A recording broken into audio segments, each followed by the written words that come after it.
All right, hello everyone, and peace of Christ to all of you. I hope everyone is doing good. I'm sorry I was late, but not because I am late, really, but Google have a problem with recognizing my software for broadcasting. Please invite your friends, and as you see the title today, supposedly we will have a debate with someone. The Muslims in Nigeria, they think he is a big shot, and always I have fear from those who they are big shot. I mean, put yourself in my shoes. A big shot versus a Christian prince. Hmm. Uh, Before we start today, I want to share my condolence to the Muslims about the attack happened by the cockroaches uh, to the Kaaba. I felt really sad, and I hope and we pray that Allah will send His army to defend the Kaaba against this suspicious attack, which might be involve the Jews, I think, or maybe the Christians. We know that these days you can control insects. So I will not be surprised if behind this attack may be a Christian prince and his team, or the Jews, or you never know.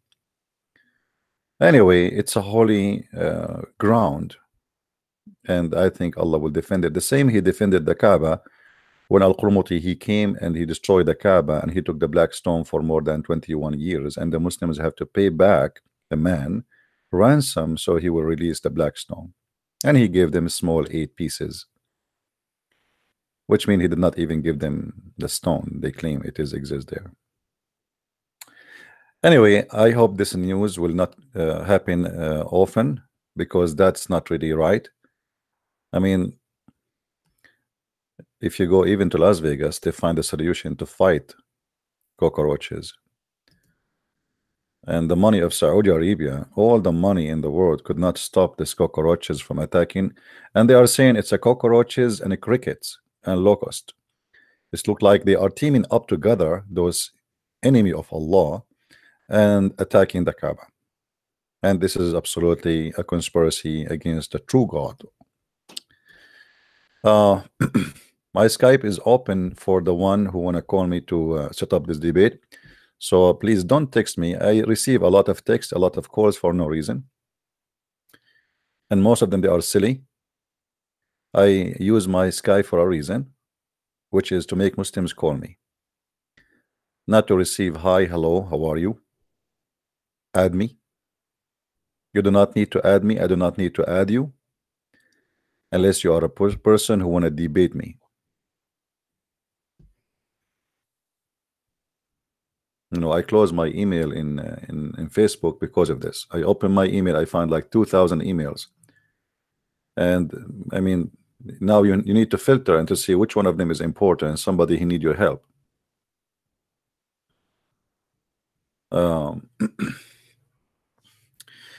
Anyway, so please don't send me text hi, hello, add me, how are you, Christian Prince. أي مناظرة أنت افهم ويش معنى المناظرة. Yeah, the Faris, he says, do you know even what debate mean? Let me show you what debate mean according to Islam. You will die laughing. I mean, look who is talking, a Muslim talking. Do you know what debate mean? Let me show you. This is what debate mean according to your God, the one who cannot stop the cockroaches from attacking your Kaaba. Chapter 3, verse number 61. This is the debate form of Islam.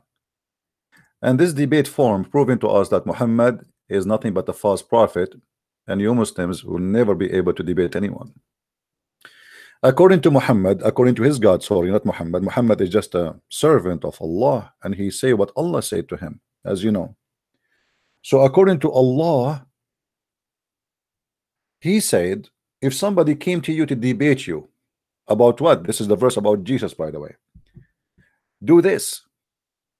Tell them, Bring your females, I bring my females, I bring your children, I bring my children, bring your goat, I bring my goat, bring your Lamborghini, and bring my Jaguar.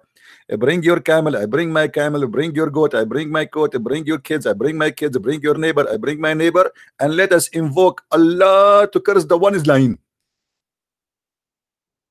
Have you ever heard of hilarious debate like this? So this is how Islamic debate work. After you invite all the neighborhood and your wives, and by the way, the funny here, he is challenging them to bring their wives, and those are bishops. They don't have wives. Those are Christian monks. They don't marry. So bring your wives, I bring my wives, bring your children, bring my children, what children, what wives? They want to debate you about Jesus. What about what invoke Allah to curse? They don't even believe in Allah. And now this is what we do. I give the microphone to Mimi, Muhammad Hijab. Mimi, he hold the mic. He said, show me, answer me, silence me. I invoke curse of Allah over me if you show me. Okay, now the time is like for Christian Prince. Christian Prince, he take the mic, he says, I will show you, I will silence you, and I will bring the curse of Allah over you. Your turn. Okay, show me.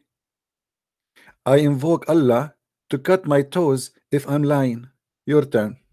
I mean, what a gay debate, man. What is that? And you, Faris, you are saying to me, I do not know what debate is about? Go and teach your prophet first how debate work.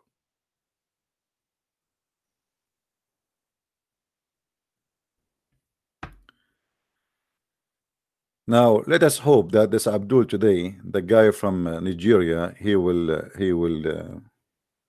do it. Unbelievable. Actually, I was thinking not to come today, appear online, because I'm scared. You should see this guy when he speak in the stage. He have like 20,000 people listening to him in the stage, and he is singing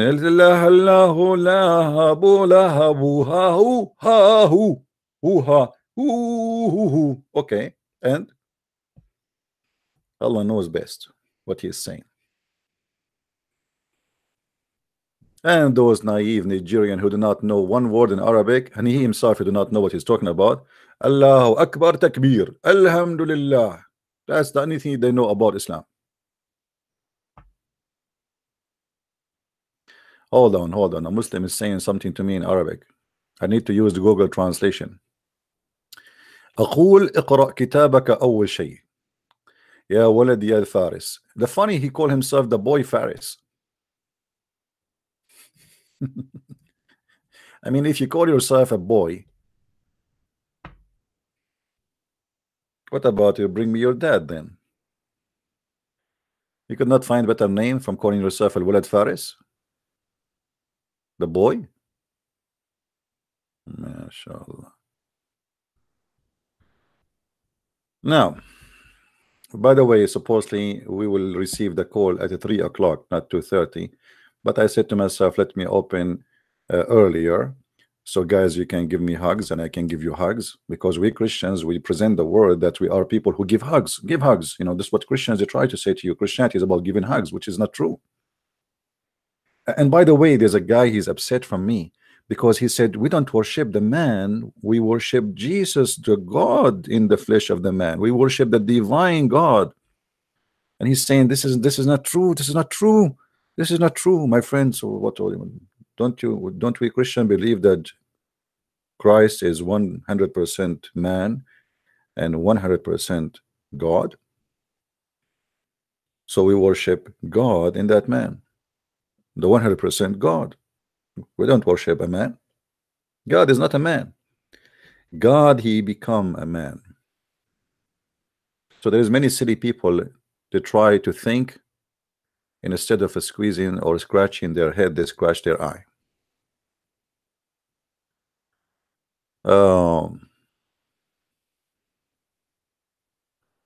What surah this surah is? This is a chapter 3, verse number 61. This is the chapter of Ali Imran, which means chapter of the family of Jesus.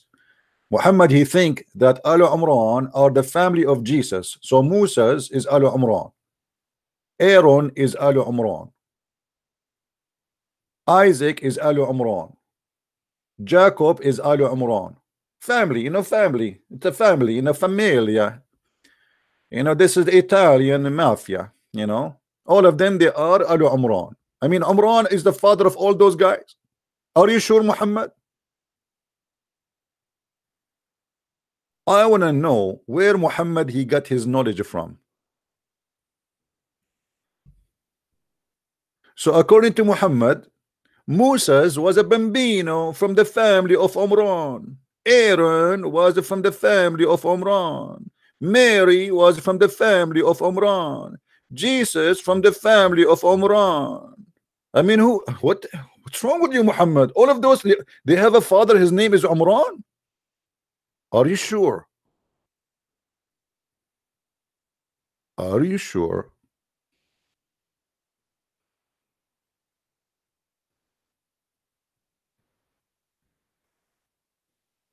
Are we live?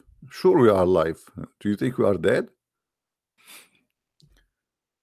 Now we are waiting for the call from the Bambino, the Muslim scholar, and we hope he will do it.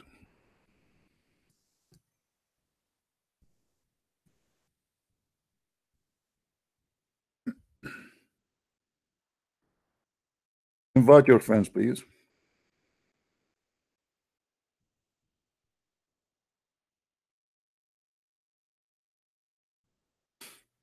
And let us see what this guy will say.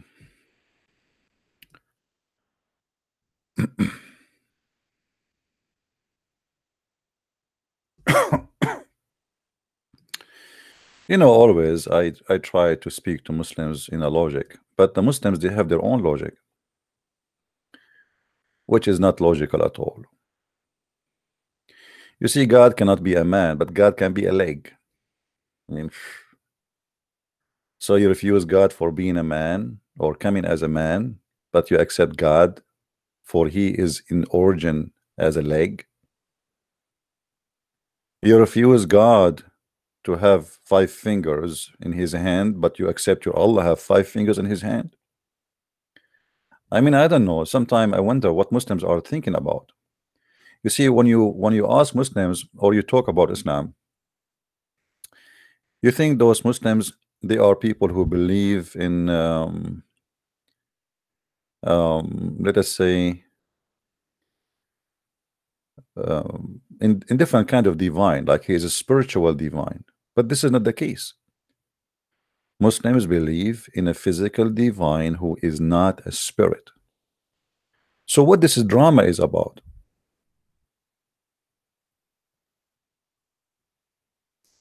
Your God is a physical being, and this is how his origin is not how he became or become. This is how he is. So for you as a Muslim, you believe in a physical being, you call him God, and yet you refuse God in Christianity, who is not a physical being, who come to us in the flesh of a physical being. How weird that religion is. But obviously Muslims are confused because they are following a confused prophet. And we are here and we will show you that every Muslim, he is confused until he proved the opposite. And by the way, I never saw a Muslim, he is not confused. You must be a confused literally the second you say I'm a Muslim. To the point, if we ask a Muslim what it does mean to be a Muslim, everyone he give you his own definition.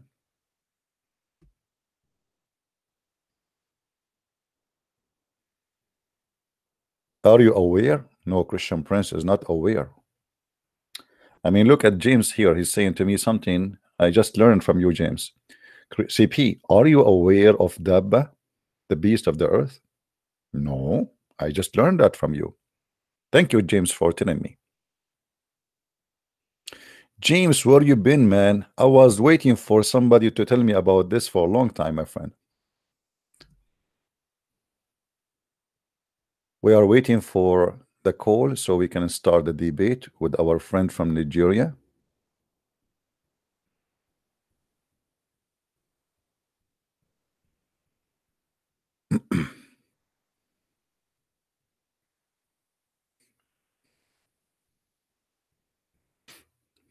أنا مسلمة الحمد لله. Hello.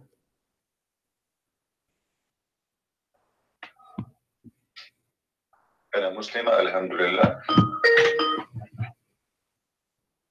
Hello. Hello, Christian Prince. Mute you too, please. How are you? Okay. Hold on, please. Let me call him, and I'll connect you to him. All right. Right now.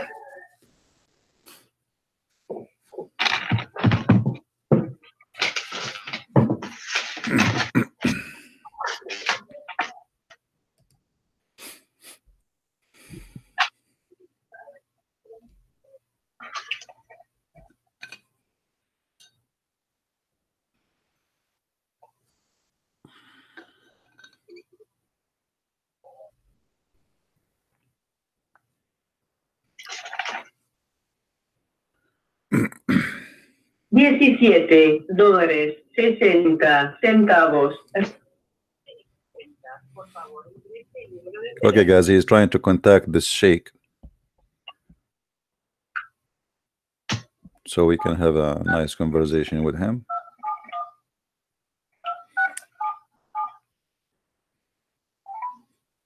You have $17.60 remaining in your account. Please enter the telephone number. Our friend here, he is going to spend a lot of money to make this call. Actually, you can tell he is using credit.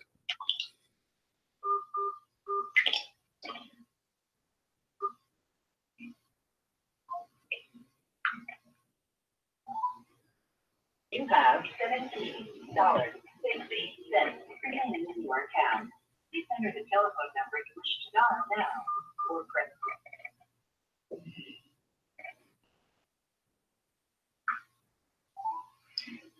You have 17. Okay, my friend, what about you call him? When you hook up with him, you can call me in Skype right away. Is that okay? I think he's not listening.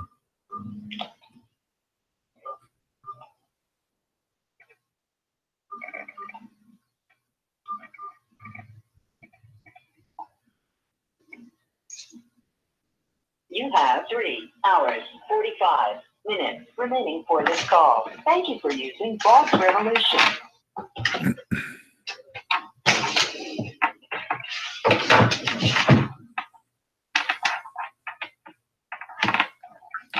You currently do not have sufficient credits to complete this call. Dial *321#. Withdraw credit and complete your call. You currently do not have the.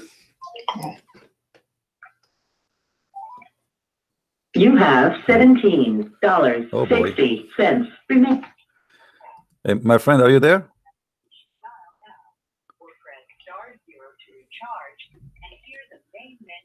Okay, I will hang up on you. Call me when you are ready.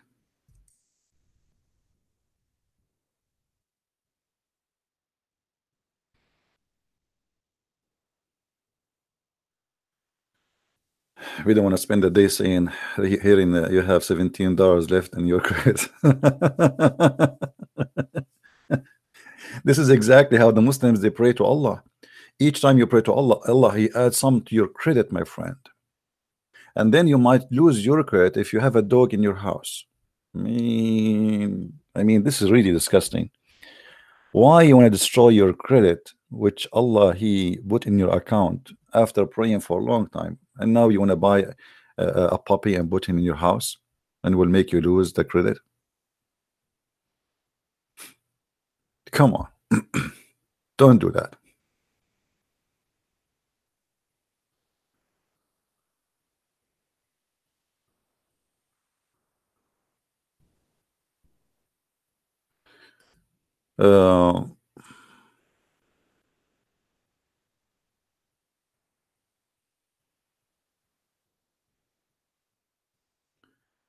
Okay.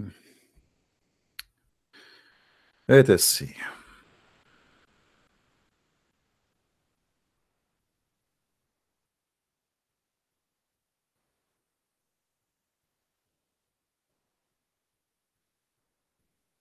I mean, people, they ask me questions in the Skype.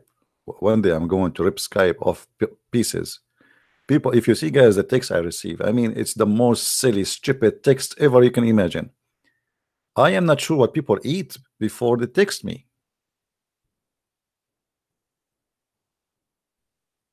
I don't know.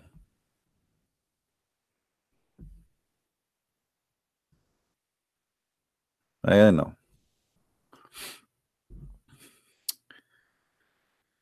Don't make me stop using Skype. You know, this is what I did in Facebook. I give up and I stop. I blocked my email because I can't take it no more. I mean, emails are really funny.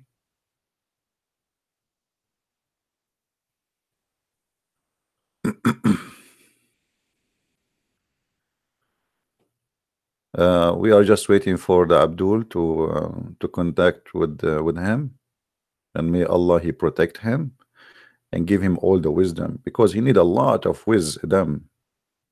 By the way, Muslims, you have wisdom or wisdom? I don't know. For me, it looked like wiz and dumb. I don't see wisdom. As I remember, your prophet himself, he needed a surgery to install wisdom in his chest. Is that correct? How many of you had this surgery until now? No, not dumb, not dumb. Wisdom. I think my accent is not because I'm Scottish. That's why you guys don't understand my accent. I mean, you go to England, people in England don't speak English, by the way. We are the Arab. We are the one who made English. Shakespeare, he was a Shakespeare. You know that, right? We are the one. We are the one who made English. We are the one who made Latin. We are the one who made the French. You know, like even pizza. You know, we are the one who made pizza.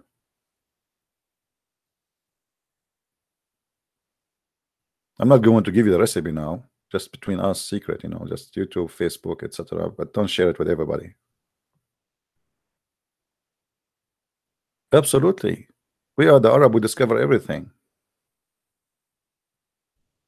You know. Until now, none of you knows how to bring somebody to your embassy and cut him pieces. We are the first.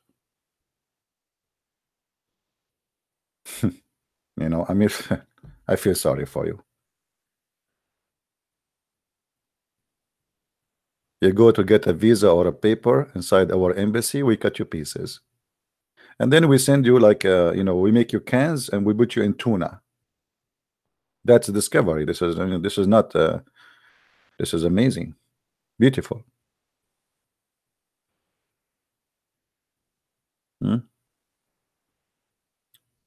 We are waiting for the caller from the Sheikh from. Why we have only 858 people here? Okay, okay. If we bring you a belly dancer, and she is going to teach you how to do belly dancing, and she wear a short skirt, you will see how big the number will be. There's a program I downloaded. I forgot the name. I really forgot the name. And I said to myself, maybe I can use it to link my podcast, but it doesn't work because it's a phone and you have to open the camera. And I look at the broadcast, which have a huge viewers, you know, 3,000 people watching live, 4,000 people, and you will see a woman. She is trying her jeans. She bought a new jeans, and she's trying her new jeans, and she have like 3,000-4,000 people watching. Should I try new jeans? All right. Hello. That there will be no lecture for tonight. I'm here to download with present point. Hello? I am with you, my friend. Hello, Christian Priest? Yes, I hear you. I hear you. Hello, Christian Priest? I hear you. Don't you hear me? Hold on. Is it on Facebook? No. Hold on. Let me. I'm connecting him. Hello, Christian Priest? I hear you. Okay.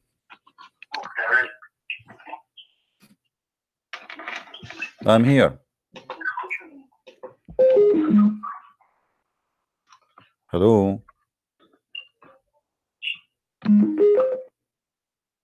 Uh-oh. I don't know how the debate will work. Because he is connecting the phone to his Skype. I'm not sure how he can do it, but he will do it.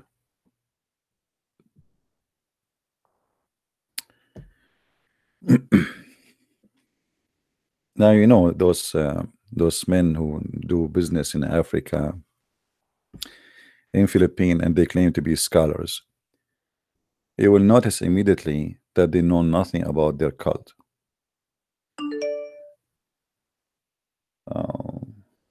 Missed call.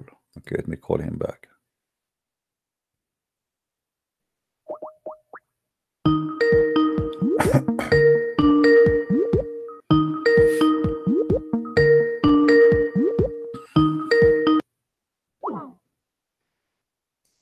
Oh boy. He's calling from different number now. I'm not sure.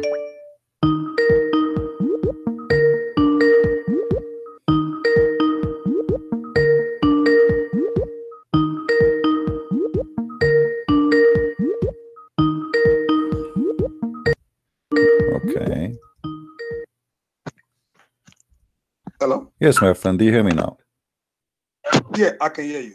All right. So are we? Are you connected with him or not yet? Mr. Ustaz Jamiu from Nigeria on the other line that want to debate you.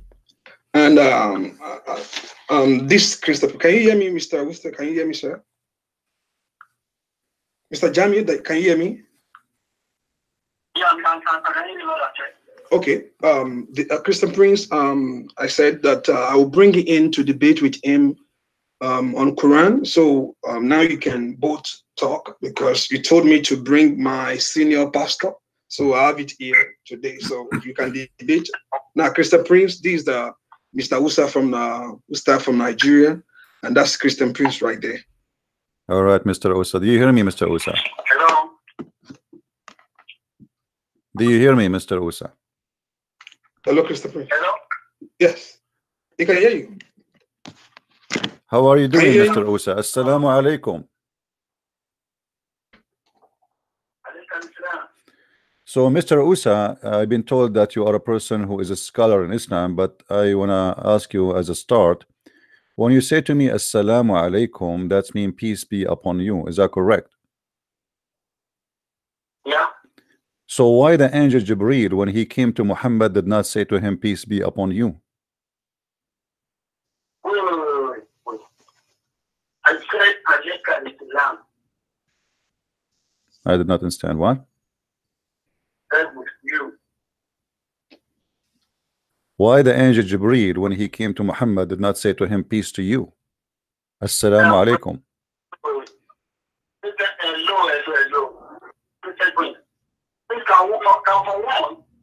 What's your name, Papi? My name is Adegunwa. I don't understand, my friend. How are you reading? How are you reading, my friend? He say his name is Jamiu Adegunwa. He's introduced. He's asking your name. What's your name? To know what I'm speaking with. I don't understand what he's saying. He said, what is your name? My name is a Christian. My name is a Christian Prince. He said his name is Christian. Did he hear Yes. my question? Why the angel Jibreel, when he came to Muhammad, did not say to him, Assalamu alaikum? So, can you hear me? Yeah, he can hear you. Yeah, I said Christian is not his name. Christian is not his name. I know when you have been baptized, but you are not even Christian as a name. But you don't have an issue. People can proceed. Hello? Yes. Can you hear me? He can hear you. Yeah. My friend, I cannot really understand what he's saying. Can you make the sound more clear? I don't know if you can. Okay, let me. I'm working on it. He's asking, what is your name? He's trying to. I told him my name is a Christian Prince. Okay, should I change my name for him? My name is Muhammad ibn Abdullah. I mean, what does have to do with the question? Answer the question. Why the angel Jibreel, when he came to Muhammad, did not say to him assalamu alaikum? Tell him, please. Yes. Now,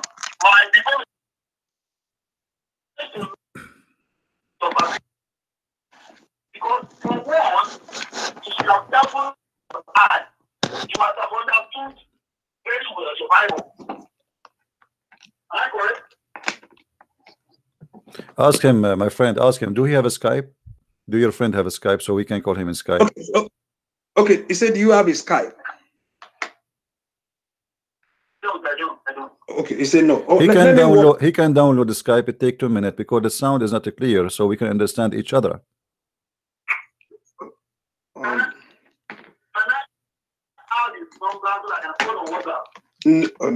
No, I don't think so. Okay. Okay. So okay, let us say maybe you can explain to me what he's saying. You can repeat what he said. So what he said about why the angel did not say assalamu alaikum to Muhammad when he said to him, when he came to him first time. Muhammad.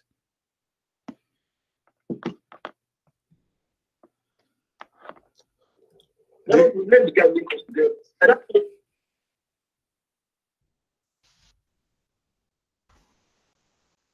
this. Why angel did not say salam alaikum to Muhammad when he came to him in the cave? That's easy. We cannot start on that basis. Yeah. But I need to know that will be the Quran. I mean, the Bible belongs to Christians as they claim. And the Quran belongs to the Muslim, as we also claim. That if any Muslim do not understand the Quran in a certain level, how will he dabble into the Bible? And vice versa. So how can they not even understand what the Bible and to explain what the Quran is? That's what it is. I understand what he's saying. Can you explain? Before we proceed, say before you dabble into Quran, I think you need to know what the Bible says. Is that what you are saying? Is that what you're saying? No, I'm not. I'm just asking a very simple question. Why the angel Jibreel did not say assalamu alaikum to Muhammad when this is supposedly the greeting of Islam? Muhammad is a Muslim. He is a prophet of Islam. The angel came to him, but he did not say to him assalamu alaikum. The question, why the angel did not say the greeting of Islam to Muhammad?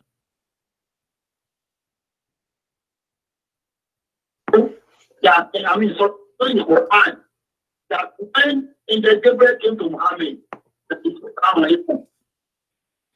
So what is not in the Quran is my own name. What? So let me read your Biblical so the Quran. I want to know if you really know. So I will not be mingled on or because we don't understand the Bible. How to the Quran? That's your question lying out there. Like three or I mean, five. I think the either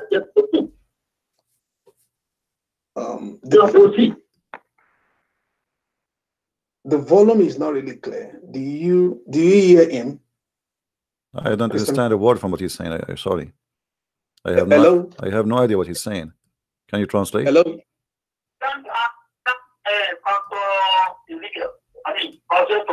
Can't add his number Let me call him direct. I don't have his number. I don't have his number. So you can. I don't have his number. So can you hear him now? Or he told you to download Skype. You can download Skype. I download Skype on my laptop. And Nigerian signal is not that good. Okay, but okay, ask him now. Whatever thing you want to ask him, maybe he can hear you now. Ask him. Okay. Now, my first question is. My first question is. Hello. Yeah, he's hearing you. He's hearing you. If God, G-O-D, your creator,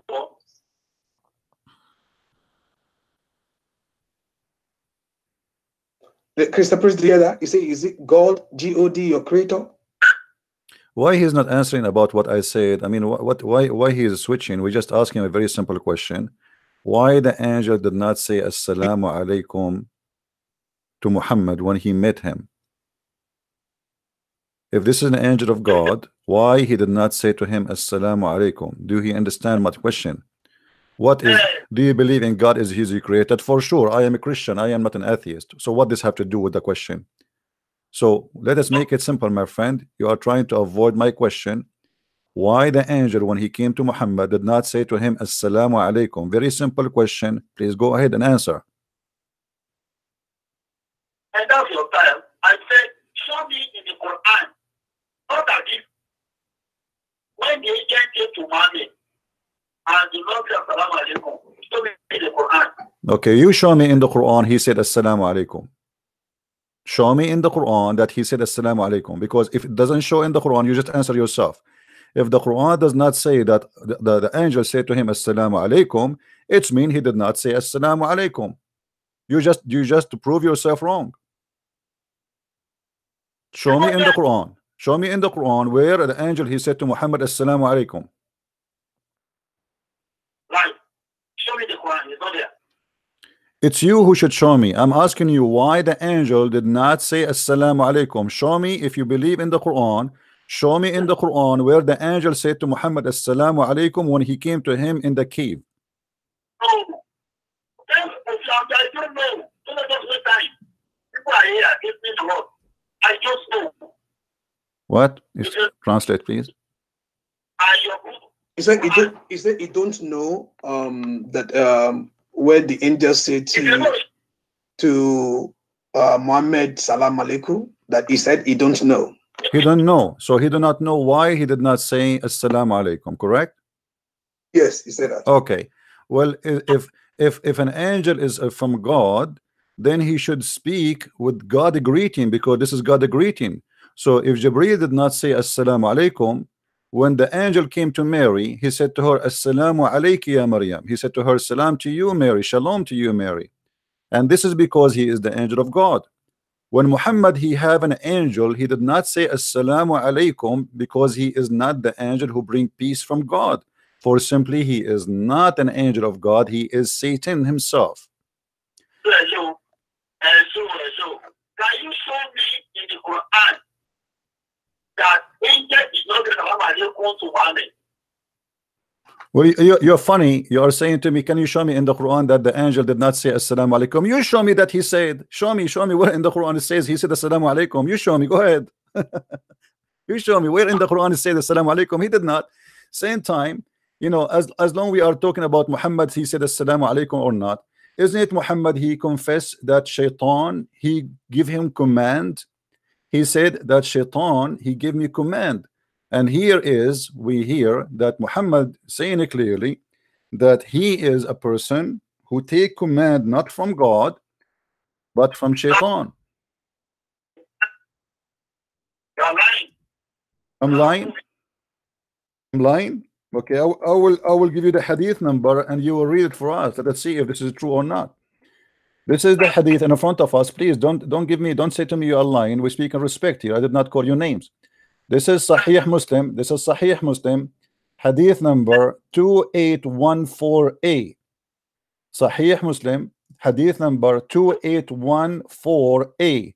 The Prophet he said, that every one of us have a shaitan, but yet they ask him, Prophet, do you have a shaitan too? He said, yes, but Allah help me against him, and so I am safe from his hand, and he does not command me but for good. And I am showing that in the screen. If my brother here, he can give you YouTube, you can see the hadith in the screen and you can read it yourself. So your prophet, he agree that he received command from the devil, and that explain why the devil, when he came to him, he did not say to him assalamu alaikum, for he is Satan. Yeah. Okay. Are you sure you are not an hypocrite? I'm not hearing my voice from your idea. I'm listening to your live program on YouTube now. Well, are you holding my voice? Can you tell me what he said? I don't understand. He said he can't hear your voice on your. He can't hear his voice on your show because he's listening to you.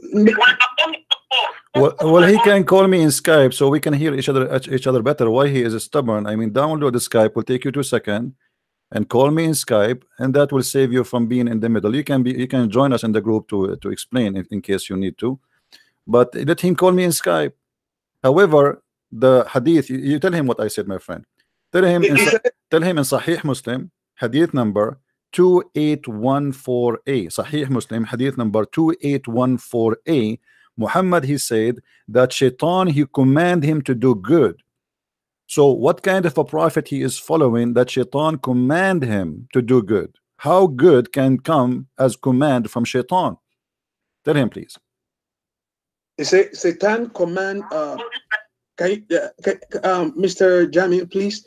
He said Satan command Muhammad. I think you said, Mr. Jamiu, you don't believe in hadith. Is that what you are saying, or what? No. Yeah, hadith that have contradicted the Quran, I don't believe in it. Okay. Which one do you want? What hadith do you want? Which one do you want from him?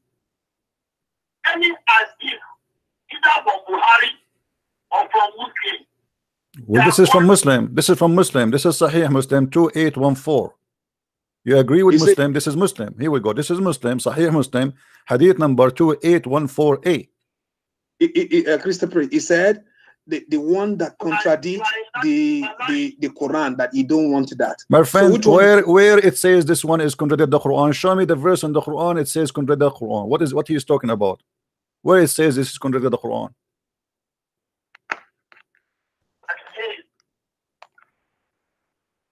It says show him where he contradicts Quran. There is nowhere in the Quran, right? When angel came to Muhammad and said salam alaikum. Are you ready on that? He's getting angry.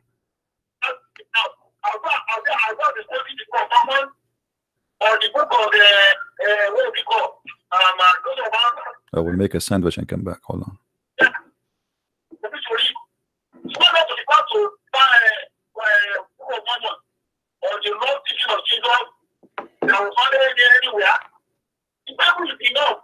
Tell me what he's saying. Tell me. He said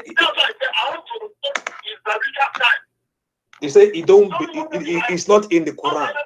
It's not in the Quran. Okay, tell me. Let us see how much he know his religion.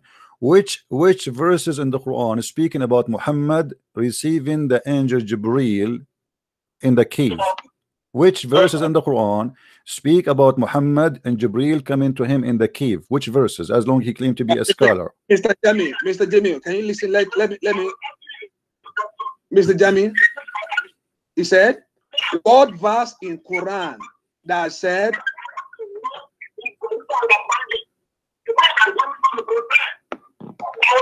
I bet you he do not know. I say, what do you say? I said, I invited you to tell your brother. Okay. Right? Now, in all our time, okay. And I'm studying your life. I know that the one I watched so far, you don't even know the Bible at all. Now, you that don't even understand your Bible, you know, because it's the Quran, and they are putting up He said, listen. Don't run, Mr. Jamiu, don't run away from him. You said last time when we talked, you said you don't want to talk about Quran. You said you don't want to talk to Quran talk to it with me. And I said, I'm going to bring him in. No, that's what you said. You said you don't want to talk to me about Quran. So now there's somebody here is asking you, show him in the Quran where the angel talked to Muhammad. No, he said, where is it? Where is it in Quran? Where is it in Quran? Where in the Quran the angel he came to him in the cave, specifically in the cave? Do he knew? If you do not know, I can help him. Where is it come to him? That came to him in Quran in the cave. He said, answer that. If you are denying their deed, that you should tell him where in Quran that the angel came to Muhammad in the cave in the Quran. I don't know what you say, but answer him. Whatever story you see. Where in the Quran the story of the cave can appear? Where in the Quran? You claim to be a scholar, and obviously you do not know your book. This is why you keep repeating the same thing. Where in the Quran the story of the cave appear? The mic is yours.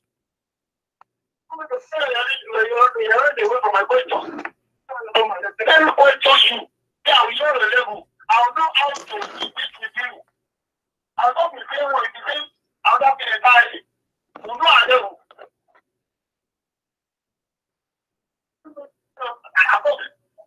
I don't know what it is. Yes. Who am I relating with? Let me know your big understanding. So I'm not quoting me the Quran. Because you don't understand your Bible. That's what affected why are you trying to avoid what is asking you? Is there anything? This is the word of God. You want to defend your true word of God. Answer him. If it's true, answer him. My friend, let's make it simple. I'm asking you just a very simple question. Where in the Quran the verse is speaking about Muhammad receiving Quran in the cave? Do you know? Either you say I know or you say I do not know. Please. There's no need for this drama. Which verses in the Quran, which chapter, which verses speaking about the angel coming to Muhammad in the cave? Very simple. I'm not accusing you of anything. I'm not fighting with you. I'm trying to learn from you. You are the scholar, my friend. You are the one who wear a suit, go in the stage, speak to 10,000 people, Nigerian, trying to say to them, I am a scholar. Listen to me. Here we go. I want to listen to you. Can you give me the verses in the Quran where it says that the angel came to Muhammad in the cave? Can you please? I'm listening. I said, angel said that to Muhammad. And that's not mean that angel is angel of evil. It's not. I want to know your acting. The Lord has already been to the level. To your level, and I will become with you. Let us make it short. Do he knew or he do not know? I mean, what is this talk is about? Do he knew? He said, do you know or not? Simple. He said, do you know? It's whether yes or no.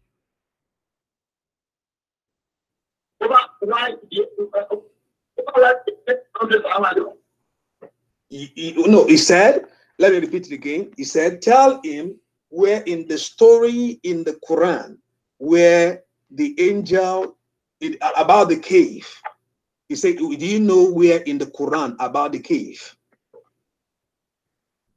In the Quran chapter 92, from verse 1. Where? Quran 96. He said Quran 96. You hear that?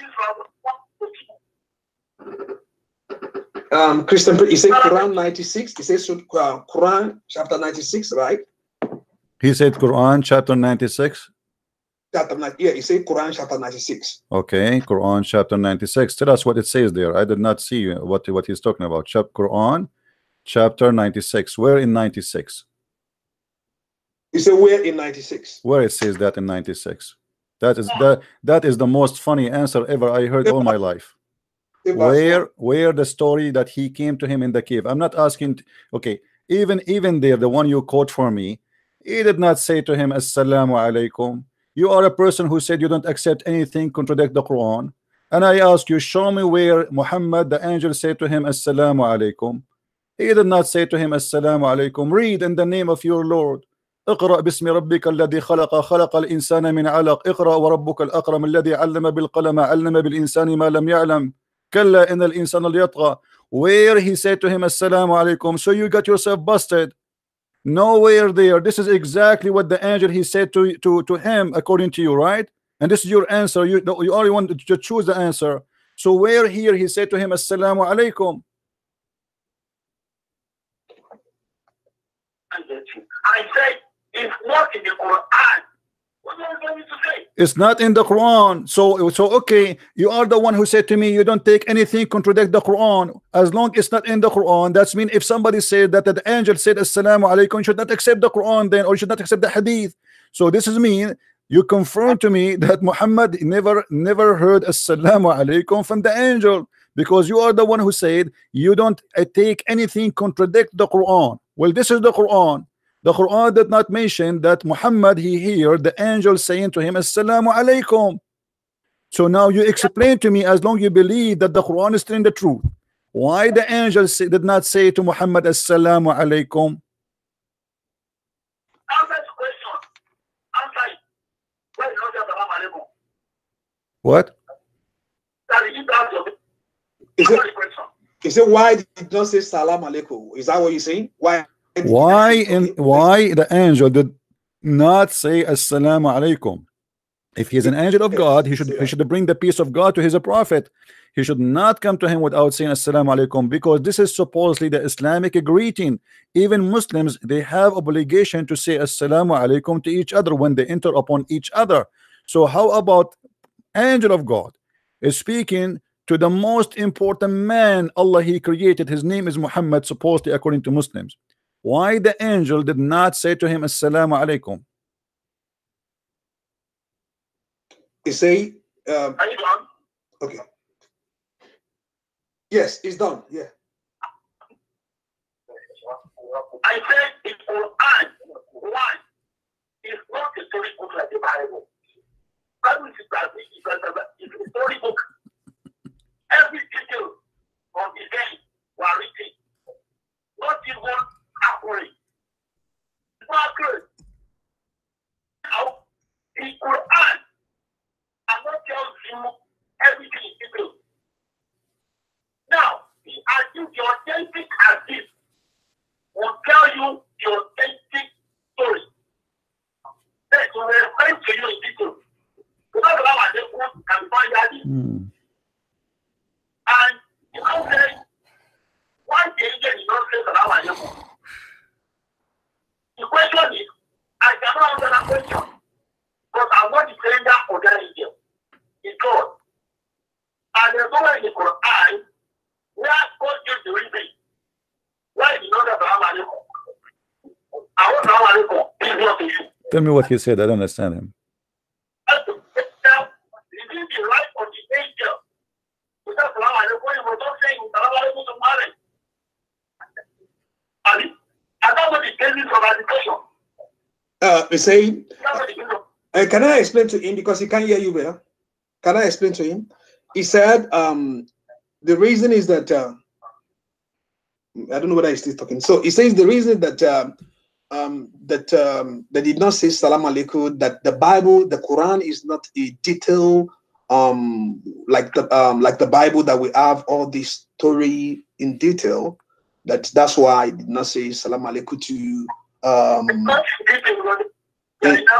That is very funny. That's very funny, because if you claim that the Bible is detailed and the Quran is not detailed, that's mean you Muslims, you drop some of the story out of the story. What you are saying now is very dangerous. You just said that look like he said assalamu alaikum, but it does not show up in the Quran. So you Muslims, you corrupted your Quran and you took off assalamu alaikum off. Why you are not putting what the angel says as it is? If he said assalamu alaikum, who gave you the right to take it off? You just accuse your book to be a corrupt book. Secondly, the details we can find it in the hadith. The hadith still does not say he said to him assalamu alaikum. He came to Muhammad and he started squeezing him 3 times.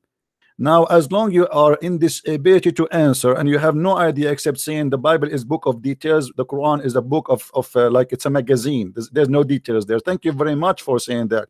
And this is why we cannot call the Quran a book, but we can call the Bible a book, because a book is the one who give a details. A magazine is the one who give us short stories. Thank you for saying that. Now let me ask you, when the angel came to your prophet, if he is an angel of God, why he was squeezing him, forcing him to read? Why he did that? Do you know why he squeezed him 3 times? Now, the angel never strangled Muhammad. One, it's not in the Quran that the angel family. Two, the angel never said in the Quran that read. And Muhammad said, I cannot read. It's not the Quran. The Muhammad I cannot read. It's not the angel there, Quran chapter 96. Verse 1, he said, proclaim that read the name of the Lord, of the Lord and the Creator who created man out of the physical.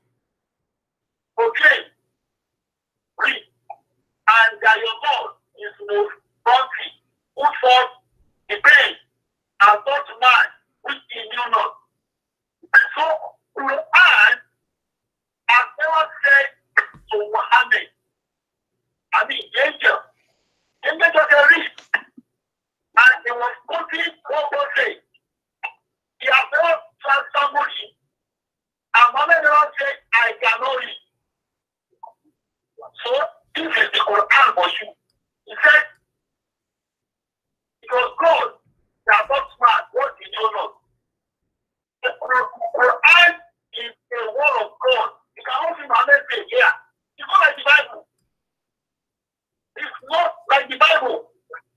I say the Quran is not a story book. Why is not detailed? Quran is the most authentic book on earth. The Bible, that's why I want to know your capital level. The Bible is not of God.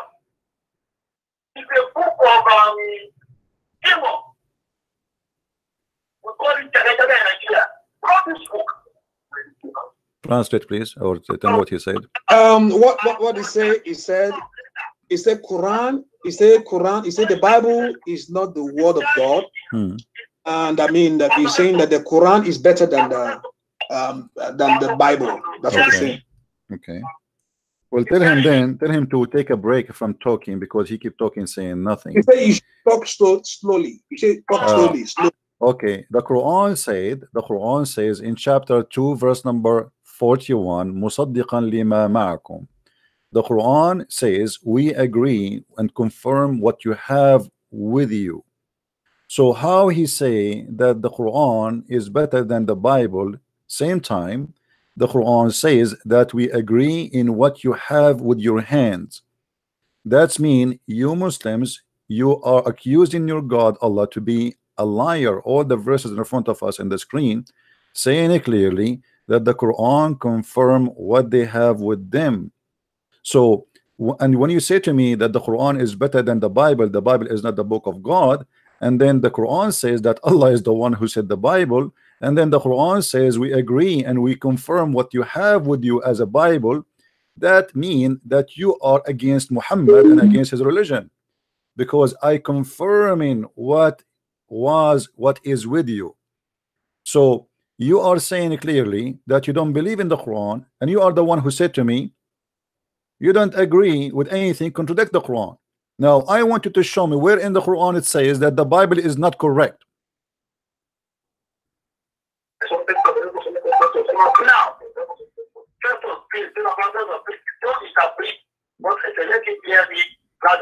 Okay, talk slowly. We can hear you. Talk slowly. He can hear you.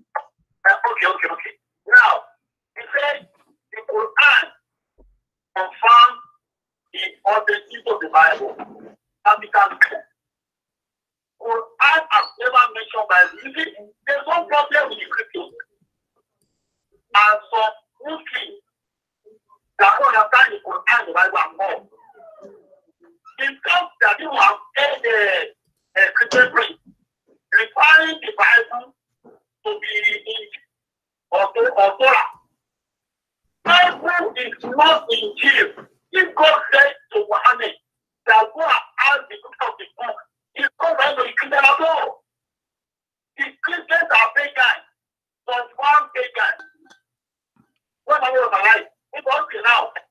Because one confirm, those whatever, they think I told it, but they are pagans. You need to repeat to me what he said, by the way. I hear nothing. I don't understand anything. Can you repeat again? Can you tell me what he said?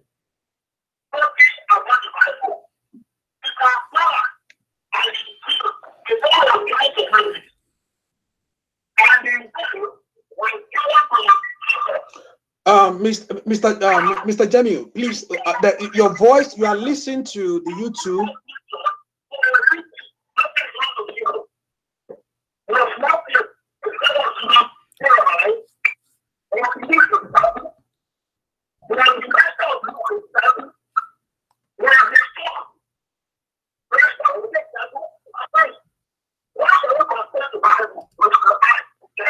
All of this to answer me. I mean, what is the answer? What is it?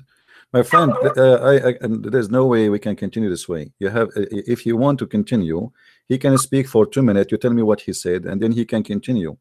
Because now we will forget what he said. He's speaking for the last 10 minutes, and now you are going to tell me what he said because I didn't understand what he's saying. So tell me what he said. Tell him to take a break. Tell me what he said already, and then if you want to continue or say more, he can continue, no problem. But because I don't understand what he's saying, can you tell me what he said? Mr. Jamiu, he said you should take it because you know the connection is very bad. Like you can just say your word, and so he can pick on what you are saying. So okay, can you repeat what you say again in a short word? So okay. Let me just 5 minutes or 2 minutes. Okay. To say myself. Okay. I said the Quran has never confirmed the Bible as the book of God. Okay, then tell him to read for us chapter 2, verse number 89. He said you should read chapter 2. Chapter 2, verse number 89. He said you never confirmed the Quran, never confirmed the Bible to be the book of God. Then read for us chapter 2, verse number 89 right now. 89, okay. He said, and when Jacob was dead, they put back confirming what is with them.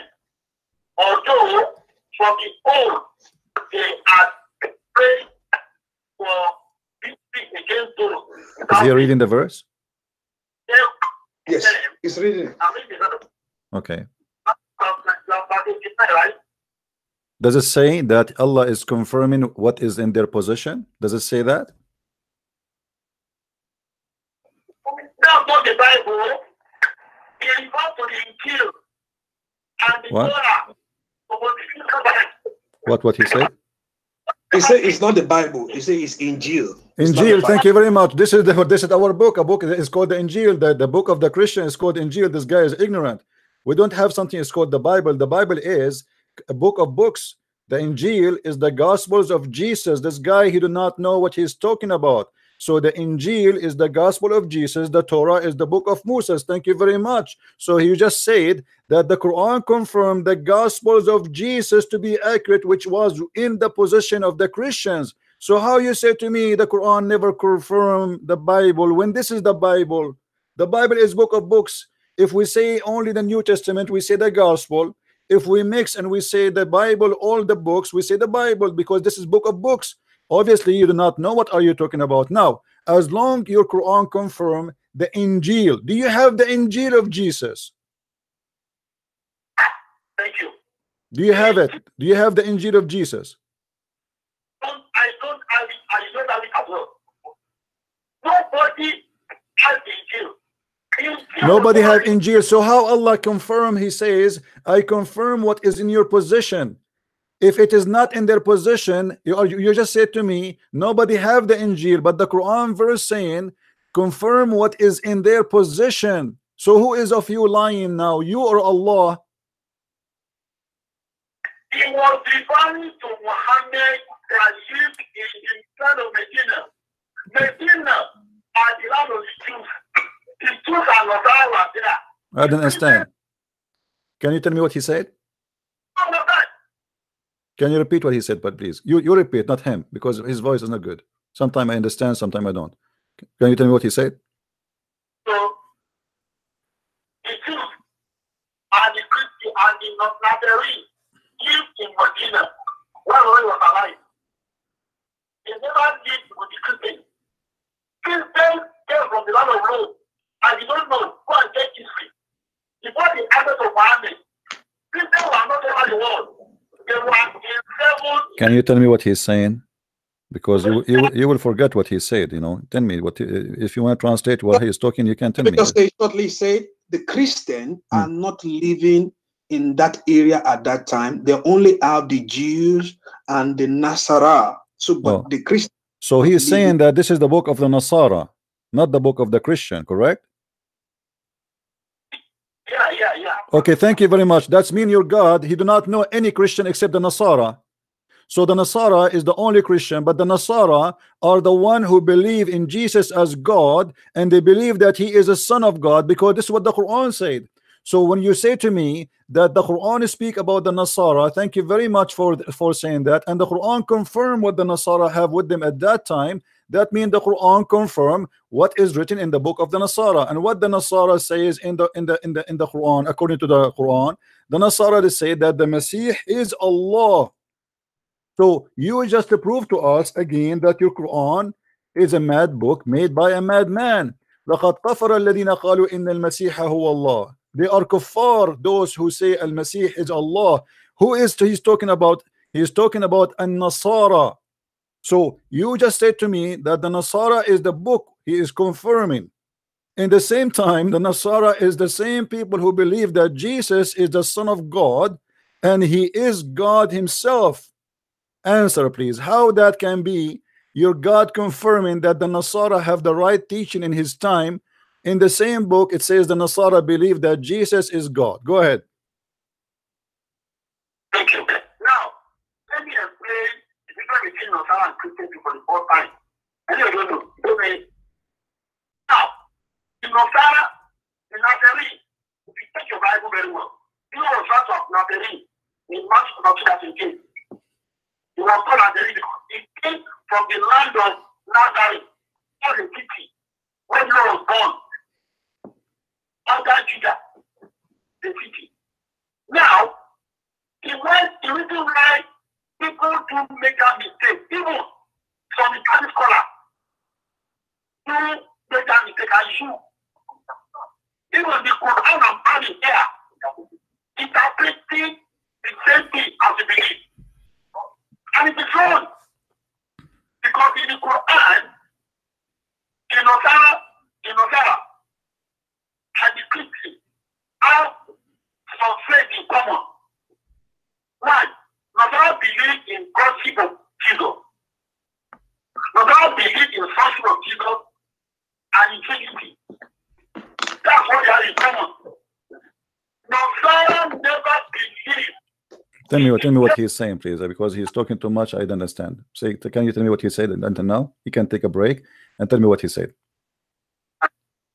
When you are talking, I understand you. No, I want you to repeat what he said, because I don't understand what you are saying. The voice is not good. Can you tell me, please, what he said? You, not the ustaz. You tell me what he said, please. What he said? Okay, he said Nasara are not. He said Nasara are not. You want me to talk? You want to talk, sir? Nasara are not what? Okay. Okay, so explain to him in the short one so he can understand. Okay. Nasara is different from Christian. They are different from Christian. Okay. Yeah. Okay, so the Quran. So let us make it simple, my friend. Let us not to talk too much. Say nothing.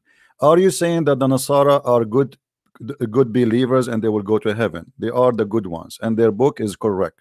Do you agree? No. No. So what the point of saying to me, here we go, it doesn't matter then, because the Quran confirming what they have with them. The Quran in chapter 2 verse, we go back to 0 now. What's wrong with you? The Quran chapter 2 verse number 89 says, I confirm what is in their position. Position of who?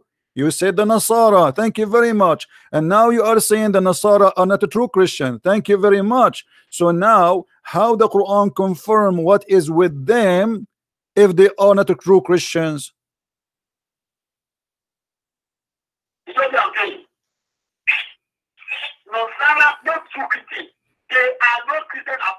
So who is the true Christians? Who is the true Christians the Quran speak about? Where we can find the word Christian in the whole Quran?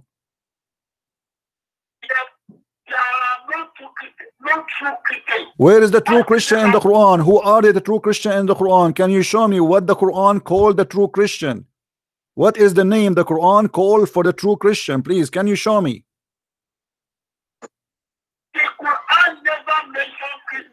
I mean, how crazy this is. I'm asking you. I don't care who is the word mentioning Christian or not. The true followers of Jesus, who the Quran saying, I confirm what you have with you. Those Christians here, the Quran speak about in chapter 2 verse number 89. Those Christians, what we call them, I don't care. You call them, you can call them a Christian, you can call them Hindu, you can call them apples, you can call them whatever. But who are they, those Christians who have the Bible with them at that time, which the Quran confirmed that this is the true Bible? Can you give me the name of the group? I said there is nowhere in the Quran ever. What? What he said? What he said? Tell me what he said. What he said?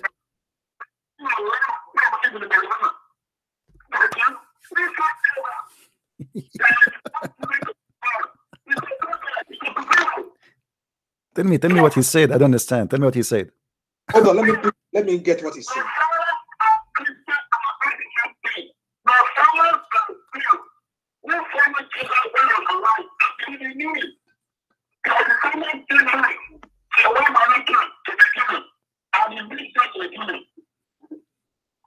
What he said? Tell me what he said, please. Mr. Jamiu, Mr. Jamiu. Yeah. Do you know that your mic in your mouth, can you use the phone directly without the mic? Is it going to work? Maybe it's going to play better? It can be, I can hear you, but I don't know because I'm connecting the phone together. Maybe I don't know. Can you tell me what he said? Can you tell me what he just said in the last 5 minutes? Okay, what do you say that? Is it now you are saying Nazara are not Christian? Is that what you're saying, right? They are not Christian. He said Nasara are not Christian. So who are they? Who are they, the Christians? For the sake of Allah, my friend, tell us, who are they, the Christians? Who are they, the followers of Jesus? The Quran here is chapter. Let us make it simple. Chapter 2, verse number 89. It says, "I confirm the book you have with you." The verse here speaking to who? With you, who? Who is the one who have the book? What is the name of the group? I told you the group are the Jews and the Nasara. This ayah came down to Muhammad. It went to talking in Makkah because Muhammad meant the Jews. What is that? What does that mean? What does that mean? What he said? He said quickly, he just said the book is the Jew book and the Nasara is not Christian. The book is not for the Christian. The Injil is the book of who? Is the book of the Jews? He said the Injil is the book of the Jew. Okay. Are you saying that? No, I'm asking him. I'm asking him. I'm not saying that. I'm saying, say to him, are you saying that the Injil is the book of the Jews? Yes. What is your proof of that?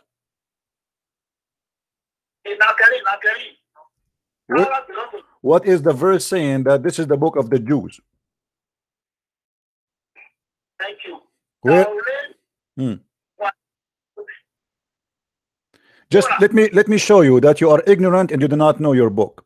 If we go to chapter 2 verse 113, it says that the Jews, they say the Nasara have nothing, and the Nasara, they say the Jews, they have nothing. So how you say to me that the Nasara are Jews when the Quran says that the Jews, they say the Nasara are wrong, and the Nasara, they say the Jews are wrong? Are you sure that you know your book? Are you sure you did read your book before? Obviously, you have no idea what are you talking about, because now you just prove to us that Islam is a false religion. Your God himself is calling the Jews Jews, and he called the Nasara Nasara, but yet you just said that the Nasara are Jews. No, he did not say that. Didn't he say that the Nasara are Jews? No, he did not say that. You told me that. What he said then? Okay, who is Nasara? Let's go back to zero. Who is the Nasara? Who's Nasara and the Jew? Who's Nasara? Then asking the question over that to correct him about Nasara and Christian. The word Nasara is the Greek. Where does it originate from? Is it from the Greek? Don't give me a speech about where it's coming from. Just tell me who are they? Those Nasara, who are they? Just tell me who are they. Don't give me a speech about where the word Nasara coming from. According to your prophet, the word Nasara is coming from those who they are helpers, the helpers of Jesus. It's not about coming from Nazareth. Obviously, you are saying that your prophet is a liar again, because Nasara, according to Islam, is the helper of Jesus, not the ones coming from Nazareth. So go educate yourself and teach yourself Islam before you open your mouth. Now we go back to zero. Who are they, the Nasara, which we are talking about, which they have the true book? Who are they, those people who have the book of Allah, which is given to Jesus? Can you give me the name of the group? Thank you. The groups are not Nazarene. They are not Christian. I wanted to ask you a question. My friend, I challenge you to show me a reference of what you just said. Stop saying blah blah blah blah. Show me a reference. You are a Muslim, and in order to prove something, either you show it to me from the Quran or you show it to me from the Hadith. Can you do that? Let me show you your Bible now. Don't show me the Bible. You see, you just said to me the Bible is corrupt, and now you are trying to prove to me you are right from the Bible. This is how corrupt you are. If you are a person who follow Islam, then you show me what Islam says. Why you are running away? Why you are running away from the challenge? Show me where in the Quran or in the Hadith saying that the Nasara are not the Christians. I'm explaining one thing to you. You don't want to see what I'm saying. No, I want to see. I want to see. You are a Muslim. When you say to me you don't believe in the Bible, then you want to show me from the Bible. That means you are a hypocrite. I am asking you how you learned that the Nasara are not the Christians according to Islam. Can you show me that from the Quran? Can you show me that from the Hadith? Obviously, you have no idea what are you talking about, so you run away to start talking. Okay, let me show you a verse from the Bible. You don't even know your Bible. That's the problem. The problem is you have no answer from Islam. Is it? This is the truth. You are saying to me, I cannot answer you from Islam because Islam is an ignorant teaching. There's no answers. How you say to me that you learn about God from Allah when Allah, he did not even tell you who is the Christian? So now what do you need to do? You go to books you believe it's corrupt to show yourself what is the Christians? How you say to me that the Bible is corrupt and now you want to escape and you run away to the Bible? Why you don't show me from the Quran where you believe this is the truth? Where in the Quran it says that the Nasara are not the Christians? And my brother, can you hear me now? Don't mute me because I can't hear you from here. Why are you muting my voice? What? I didn't mute you. We are not muting your voice. I'm asking you where you can show me in the Quran or your prophet. Are you saying to me you know more than your prophet? Are you saying to me that Muhammad was a stupid man and you are a smart man? Are you saying to me that Muhammad have no idea and you are the one who have an idea? I'm asking you clearly, show me where your prophet or your God Allah said that the Nasara are not the Christians. You don't let me be shut up. I don't be shut up. I said Nasara and Christian are not the same thing. Now I ask you a question, if you know, sound an hypocrite. Tell me the origin of Nasara and I'll tell you. If you don't know, tell me you don't know. Okay, I want you to read for me one Islamic translation. Translate the word Nasara not as a Christian. Can you show me one translation? Can you show me one scholar in Islam? One scholar in Islam says that the word Nasara is not about the Christian. Can you show me? Can you show me Ibn Kathir? Can you show me Al-Qurtubi? Can you show me Al-Jalalain? Can you show me Al-Tabari? So how come all of them they say that the Nasara are the Christians, but you are the one who say the opposite? Are you a person who's out of Islam? You have your own cult. So, why are you a coward? Are you not a husband? Now, you mean in your Arabic text, it was written Christian. I'm telling you that Quran verse 2 verse 111 says, "Waqalu la yadkhulu al-jannah illa man kana hudan aw yahudan." Can you read for me the verse in Arabic, please? Can you read the verse for me in Arabic? The verse you are reading. Can you read for me the verse in Arabic? Because you claim to be a scholar, but yet you cannot read the verse in the Quran in the original language. Can you read for me the verse in Arabic, please? The verse you are reading. Go ahead. Quran chapter 2, verse 111. Allah said, Allah said, "Waqalu la yadkhulu al-jannah illa man kana hudan aw nasara." Kini ka mo ni you cool asmanakum kufariki. Now where is the written there? My friend, let me teach you Arabic. What you gave me, this is not Arabic, this is gibberish. Let me teach you. It says, وقالوا لن يدخل الجنة إلا من كان هودا أو نصارى تلك أمانيهم قل هاتوا برهانكم إن كنتم صادقين.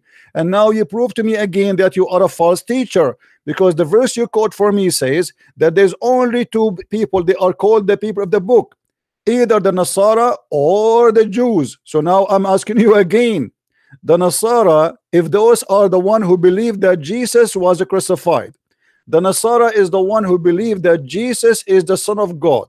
The Nasara, shut up. The Nasara is the one who says that Jesus is in the cross. The Nasara is the one who believed that Jesus is the Son of God. Now, if those are all the Nasara, who are the Nasara who believe in this? You tell me. Why are you misquoting me?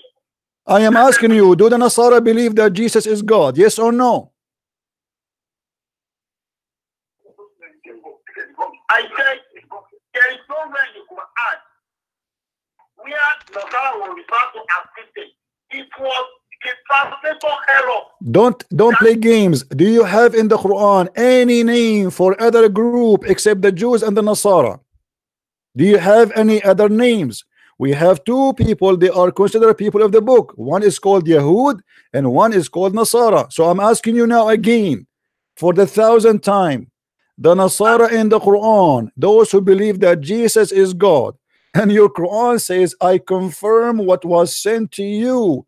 How he confirm what they have with them, yet the Nasara, they believe that Jesus is God. How he confirm what they have with them, but yet the Nasara believe that Jesus is the Son of God. How he confirm what they have with them, and the Christian believe that the Nasara, they believe that Jesus was crucified. So you are fighting yourself and you are going in a cycle because you don't want to answer. I am asking you for the 1,000th time, do the Nasara believe in this? Do the Nasara believe that Jesus is God? They believe that he is Son of God. They believe that he was crucified. Yes or no? Thank you. Nasara believe in the religion of Jesus. It was the Christian confession. They believe in what? They believe in what? Say again, the Nasara believe in what? He was saying, when Jesus was alive, according to your Bible in the Quran, he appeared his name to your world. What he said, you need to tell me what he said. Was saying, only you not listen to me, I know, you don't understand. You are listening to one another now. An hypocrite. He said, Matthew 24 said, why you don't give me an answer, my friend? Why you are blah blah blah blah blah, talking too much, saying nothing? I'm asking you a very simple question. Is it true that the Nasara believe that Jesus is God and he is a Son of God and he was crucified? Yes or no? I have answered them. Let me repeat myself. The difference between Nasara and Christians. Nasara believe. Don't give me a speech. No, give me a short answer. Give me a short answer. Is it true that the Nasara believe that Jesus is God and Jesus is the Son of God and Jesus is crucified? Yes or no? I said in your Bible. Stop going to the Bible. Answer me. Is the Nasara are those who believe that Jesus is God? Yes or no?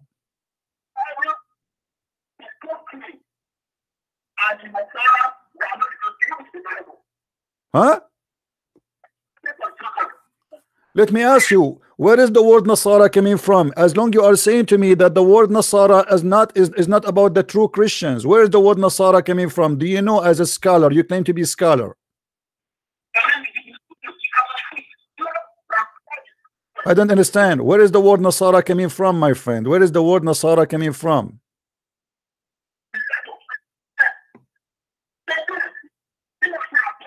I don't understand. Can you tell me what he's saying?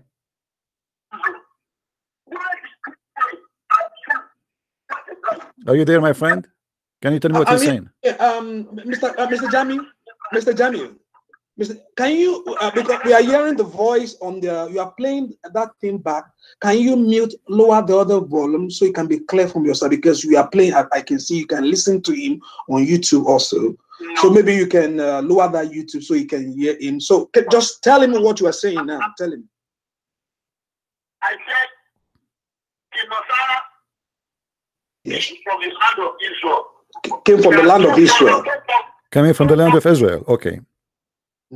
Okay. And what is the reference of that? Is that from the Quran or from different book?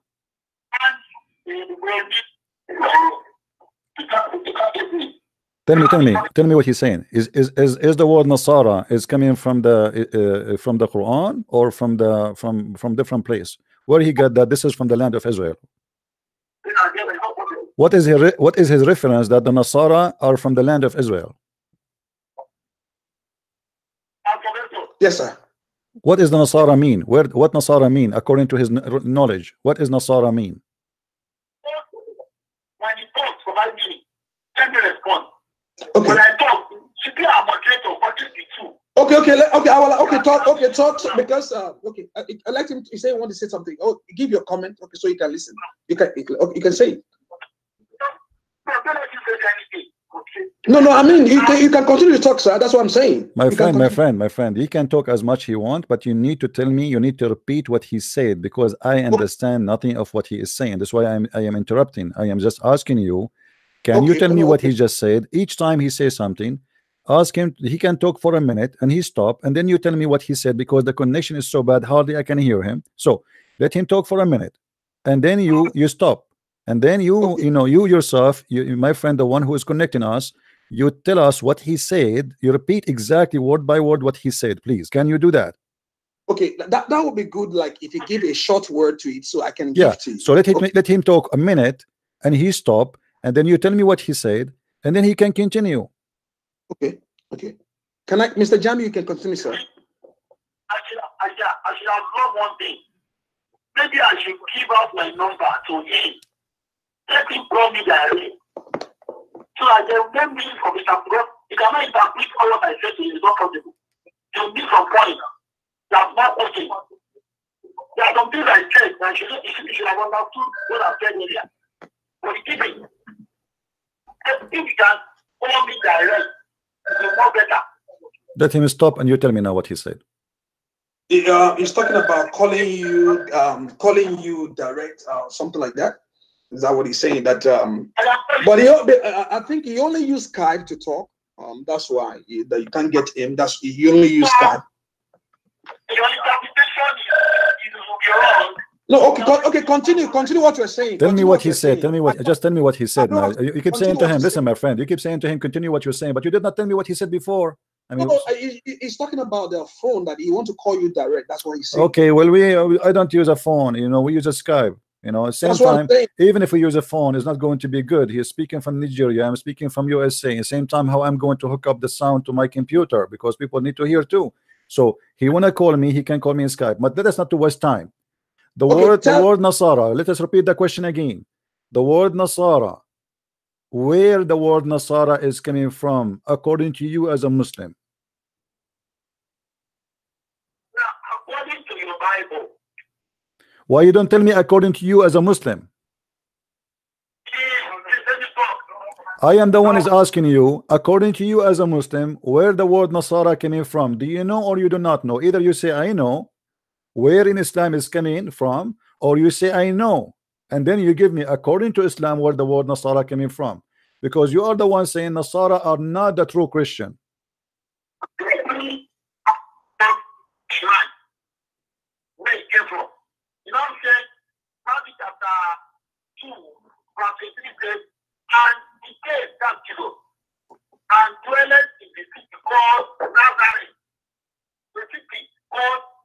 Tell me what he's saying. That it might be fulfilled, which was spoken by the prophet. It shall be called Nazarene. That you come out from. Okay. Okay, hold on. Okay, so you are saying that the Bible says they will be called Nazarene, and this is where the word Nasara came in from, correct? Yeah. Okay, is Nazarene is a name of a place? Nazareth is the name of the place. It's like you are. Is it a name of a place? America is a country. Oh, so it's a place. Nazarene is a place, right? Nazareth is a place, a city. It's what? Can you tell me what he said? What he said? Ask him, please. Is Nazarene is coming from a name of a place or what?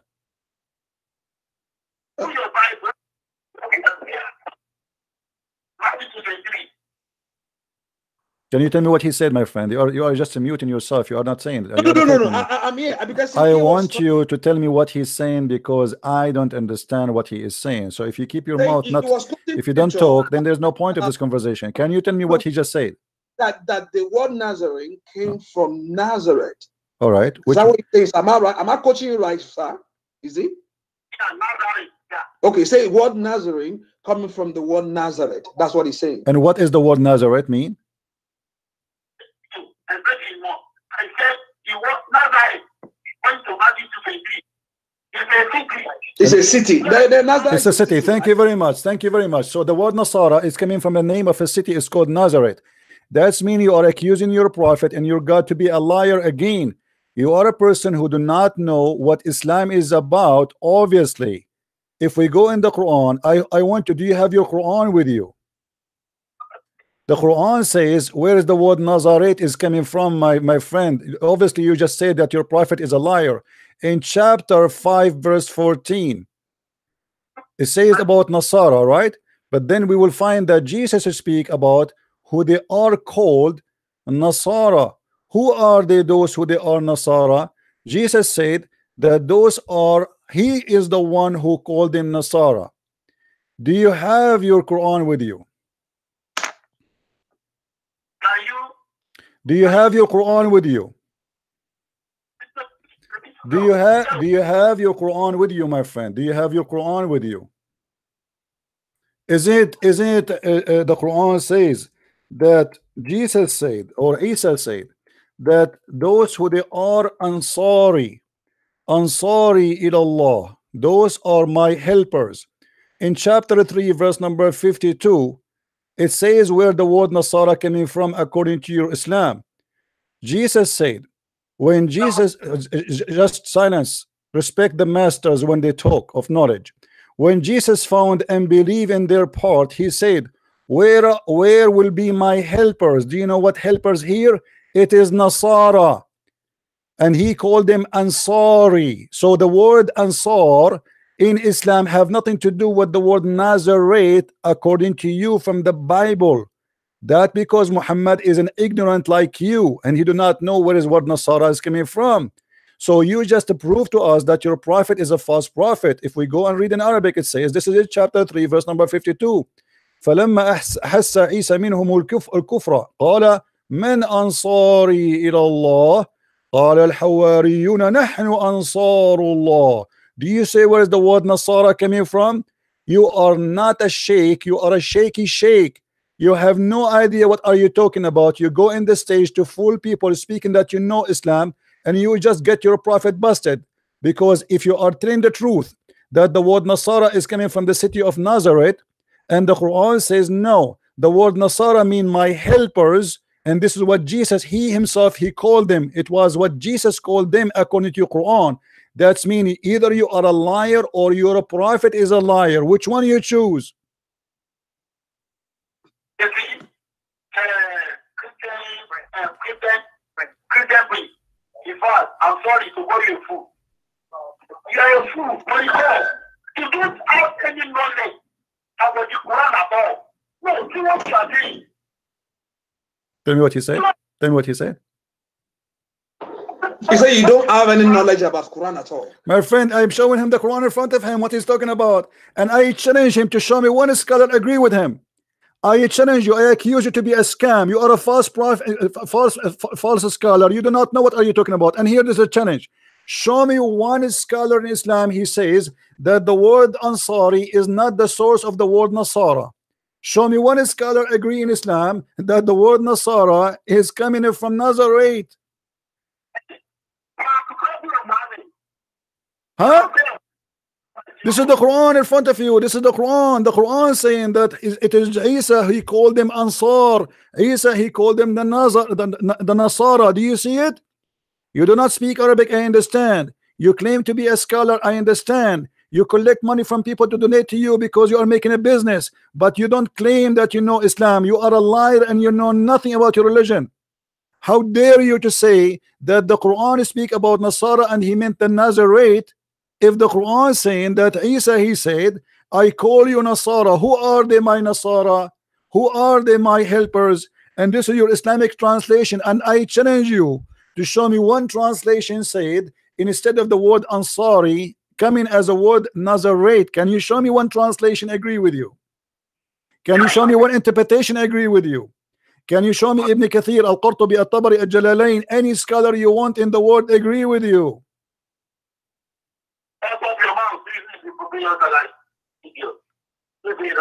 What?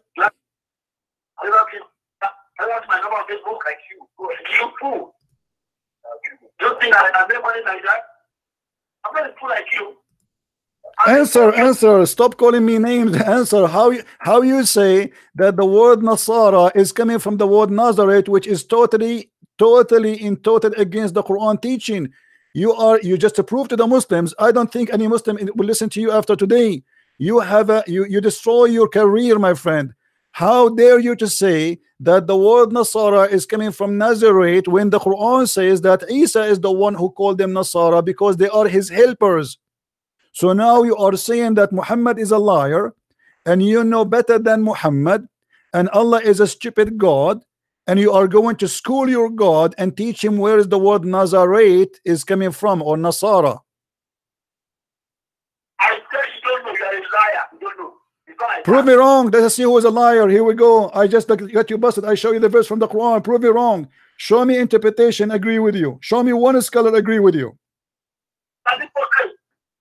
Who? Show me what?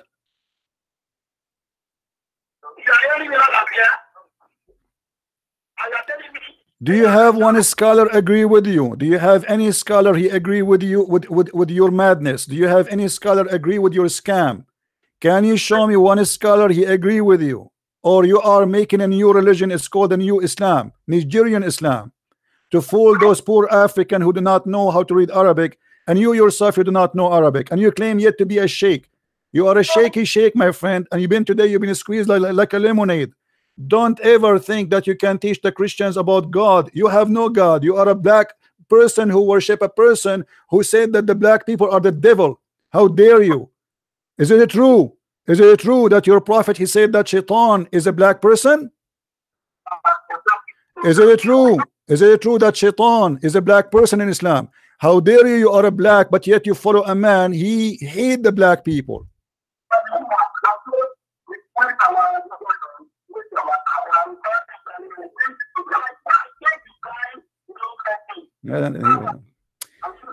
Let him go. Let him go. I'm done with him. That's it. We are done for today. We are done. Sorry. Potato.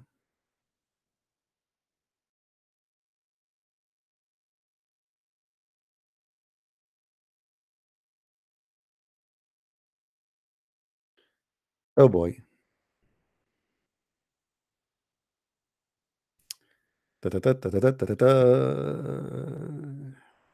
And this guy, he wanna like debate the Christians.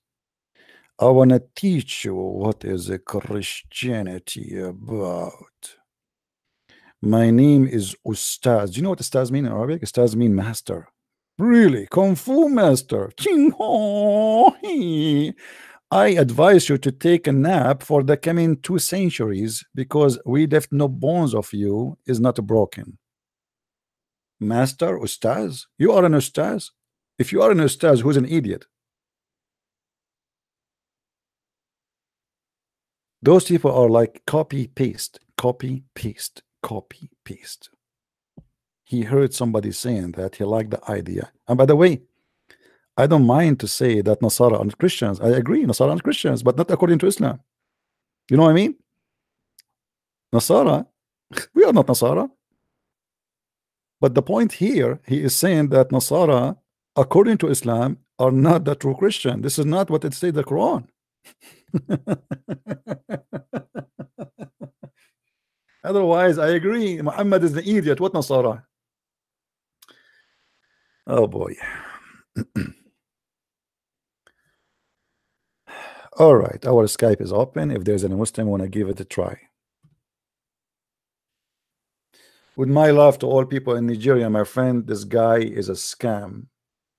And as you see, no Muslim can defend his God. And look how we, he give me a speech for an hour, and then we say to him, shower, and like, can you short it so we can understand what you are saying?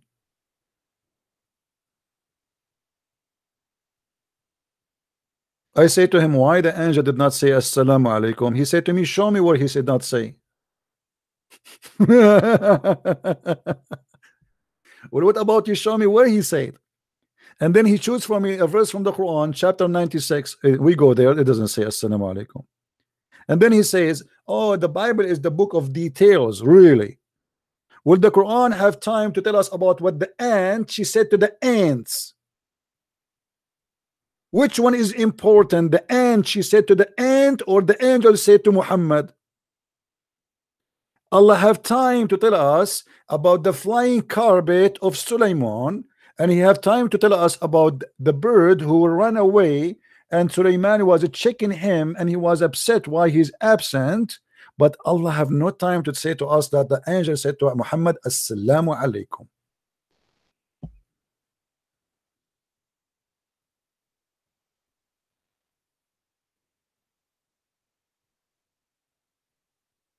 Right?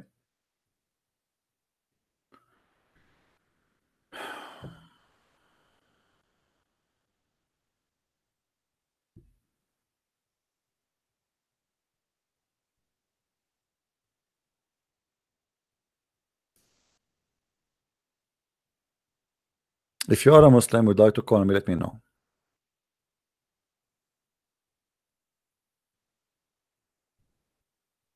Any Muslim? Who is a Muslim who have a little knowledge of Allah? I accuse Muslims that there are people who do not know their religion, and Muhammad himself do not know his religion. So don't feel bad, because all of you do not know.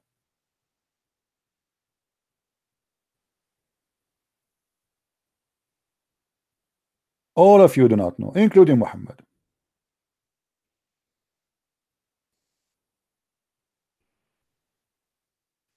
So don't be upset that you do not know.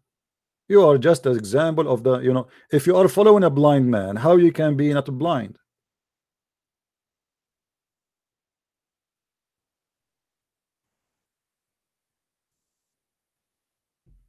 Do we have any Muslim here would like to call us and tell us something good about his prophet?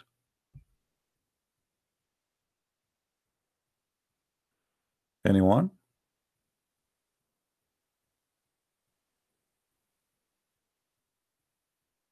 Any two? Any half? Who is a Muslim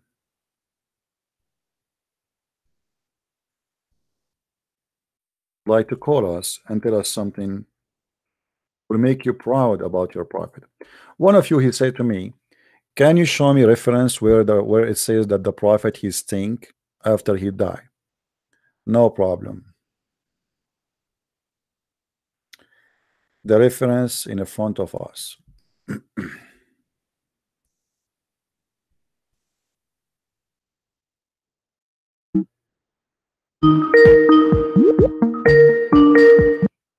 Hold on. Hello? Hold on. Hello? Christian Prince. Yes. How are you? I'm all right. I'm very sorry about the connection. I wish we can do better, but you stay there. Can you just make? Okay, I think maybe you can you use. Okay, can you please go a little bit further and let's see how this is going to come out, please. Well, I just showed him the verse in the Quran saying that the Nasara, according to his prophet, are those who they are the helpers of Jesus. This is have nothing to do with the city. He himself he quote for me from the Bible saying this is about a city. So now, as long you believe in what is in the Bible says, not in what in the Quran, so I have a news for you. You are not a Muslim no more. Chapter 3, verse number 52, it says it clearly that Jesus is the one who called the Nasara with that name as helpers. He didn't. This is have nothing to do with the name of any city, and we can open any interpretation he chose, and we will see that this is not a case. Okay, Mr. Jamiu, can you present your case about that? Let's see. I said if he's confused about Christian and Nasara, and he referred.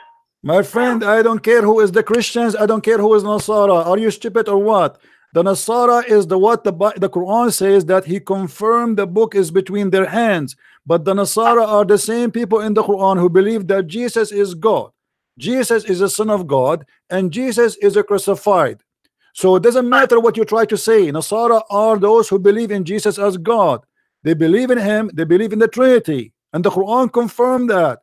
So stop playing games. So the Nasara people believe in the Trinity, and they have nothing to do with the city of Nazareth according to the Quran, which means you did lie to us about that. And now we ask you again, how the Quran confirm that the book with them in chapter 2 verse number 89, which is the Nasara who believe in Jesus as God. Or can we do this? Mr. Jamiu, can you tell him what Nasara believe? Tell him the belief of Nasara. So tell him, maybe I'll tell you earlier on that the similarity between Nasara and Christians are three. Now, Nasara believes. I don't care about the Christians. Stop talking about the Christians. Stop talking about the Christians. Stop talking about the Christians. This is not the question. I am asking you now, who are they, the Nasara, which the Quran confirmed the book they have with them? The mic is yours.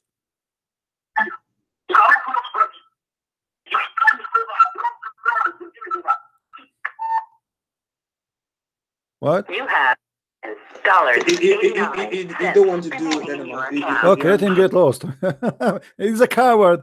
You know, we ask him, he keeps saying Christians, Christians. Okay, you don't agree that the Nasara aren't the Christian. This is not my problem now. The Nasara here is the name given by Isa to his helpers. He said it is coming from the Bible. Me, myself, I believe in the Bible, but that's what the Quran is saying. So is he a Christian, or he's a Jew, or he's a Hindu, or he's a Muslim? A Muslim is somebody believing what written in the Quran. But obviously this guy is mixed up. He want to prove a point from the Bible because the Quran is speaking the opposite, which means he take the Bible against the Quran as a book of trustworthy. That's mean he left Islam. Same time, he keeps saying to me the Nasara are not the Christians. I agree the Nasara are not the Christians, but still the Nasara, they are people who the Quran confirmed their book. And the book of the Nasara are those who believe in Jesus as God, as a son of God, and they believe in the Trinity, and they believe that Jesus was crucified. So who is the stupid here? How we can confirm their book with them, and their book confirm all the three things or four things we believe in it as a Christians? This is how stupid he is. This is why he's trying to avoid the question. Let me try him again and see. No, just let him go. Let him go. I have not time for kids. You know, this guy, he don't have no knowledge. He's a kid. You know, he's good to speak to those naive people who, you know, I saw his video. He go on the stage and start singing Allahu Akbar. You know, it's a scam. They make money from this. This is a business for them. But they have no knowledge. And the Muslim themselves, they will torture him for what he just said. He just agreed that the Quran is a book of lies.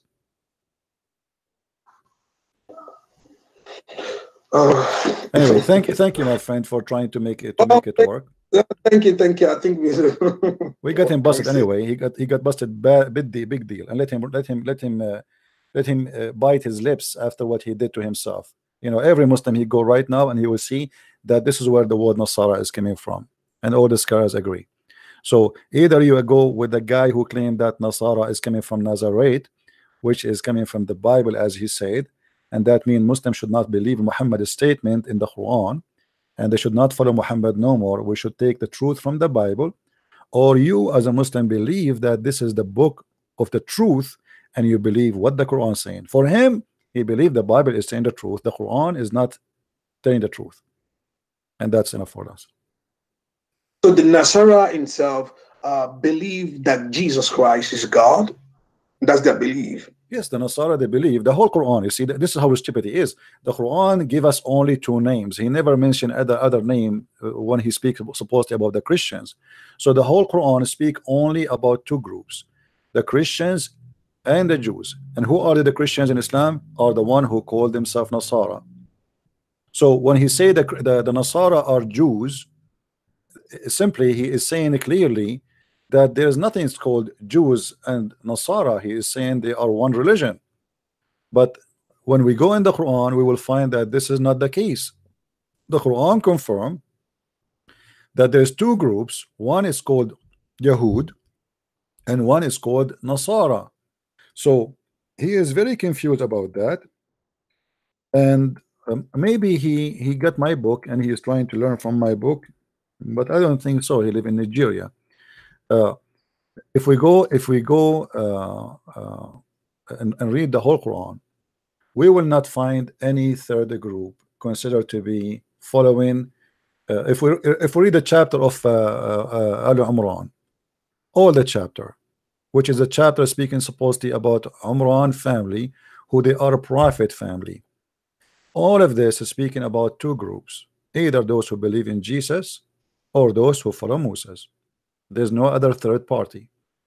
So this guy, and there is the only third party is Abraham by himself, where it says that Ibrahim, he was not a Jew, neither a Christian. He was not a Nasara, and he was not a Yahudi.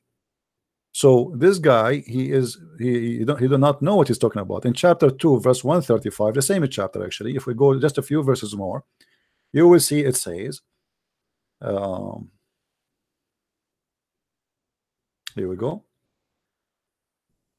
And they say, be a Jew or Christians. Here the word Christian is Nasara. And you see all the Muslims, they translate the Nasara as a Christian, but you don't want to accept that. Then you will be rightly guided. Say unto them, nay, but we follow the religion of Abraham, the upright. He was not of the idolaters. Okay, so obviously Abraham, he is neither a Jew and he is not a Christian. All right, so what is the third name the Quran speak of? There's no third name. That's it. Who are they? You know, if the Nasara are not the Christians, but those are the one who believe in Jesus as God, who are they? You know, if we go in the Quran, we will find again the Quran saying the following. Let us see what the Nasara believe and what the Jews believe. But he confirmed that the Nasara are Jews.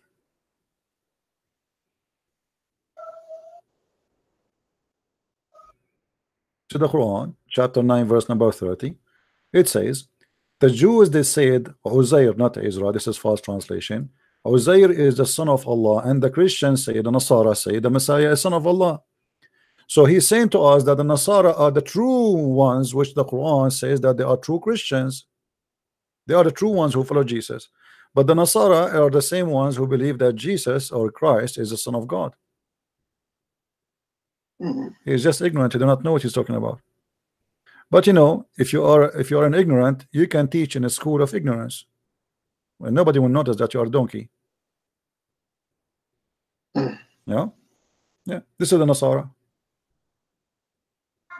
This is the Nasara. Okay, and then in verse number 2, it says what the Nasara and the Jews they do. You see, it's all over. Say that, and the Christians say that Christ is the Messiah, the Son of Allah. The Messiah, according to the Quran, the Nasara, here the word Nasara, Christian, you always replace the word Christian with Nasara. Nasara. The Nasara, they say the Messiah is the Son of Allah. All right? Yeah. That's it. So he is saying to us that the Nasara are the true Christians. The book is the book of the Nasara, and those are the true Christians, not the Christians. He said the Christians never mentioned in the Quran. Okay, no problem.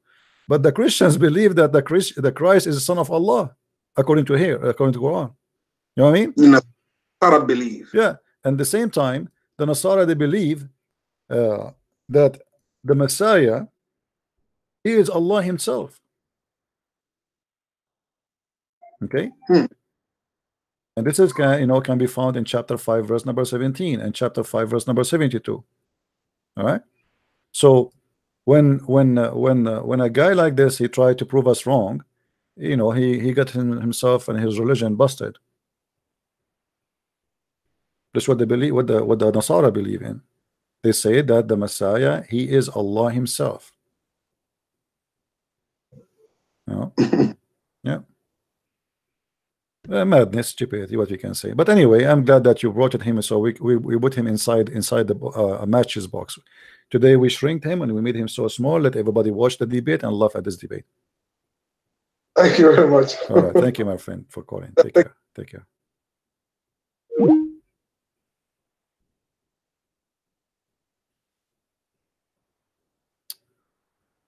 Okay.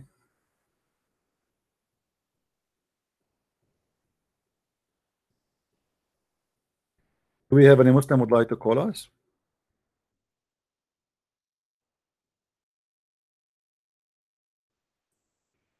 By the way, if you are a person trying to learn, I don't really get aggressive with Muslims unless they start playing games. But I will speak to you nicely and friendly, my friend. Don't worry. Be happy.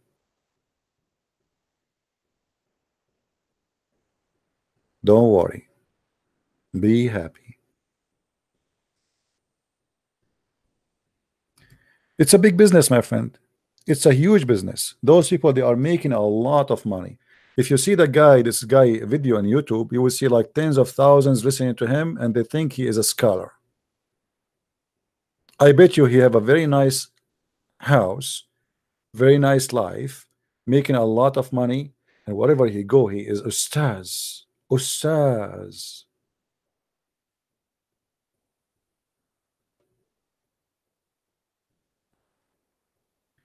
When Mimi has a debate with David Wood, you remember? 4 hours after, even before they sleep, they made a video saying, brothers and sisters, Allah, he said, those who give a good loan, Allah will reward them. What? So, brother and sisters, we are the one who defend the face of brother and sisters. What? Did not even finish the debate yet. Right away, they tried to make money of it. Why you are begging for money right away? And then brother Mimi Hijab, he start reciting this verse. Bismillahirrahmanirrahim. Who wanna give Allah a good loan? How are you, my friend? Hello. Yes. Yeah, I'm fine. I actually called you like a month ago. All right. And I told you like I want to stay anonymous, and I'm an ex-Muslim. All right. And we were discussing on like Jesus is like he was really peaceful towards his enemies. Like he said, love your enemies. And you told me like it was beyond peaceful. Actually, I was contemplating those things. What would happen to those people who won't follow the teachings of Jesus? You see, when we say Jesus said love your enemy, the love always have a limit, which means I love you, but you don't want me to love you, so then you deserve what will happen to you after. So when we say, let me explain to you, my friend. When we say that God he love us, doesn't mean that God he will not punish us. It doesn't mean that God he will not give us what we deserve. So God he can forgive you based on his love, not because based on you are good. This is why we say there is a forgiveness. So you commit sin against God, you do all kind of crazy stuff you do, and then you ask God for repentance and God forgive you. That is love. Then there's a time where no forgiveness is going to be given to anyone, because now you'll be given your time and you refuse to accept forgiveness as a choice of your own. So then there's a penalty, and the penalty will be harsh.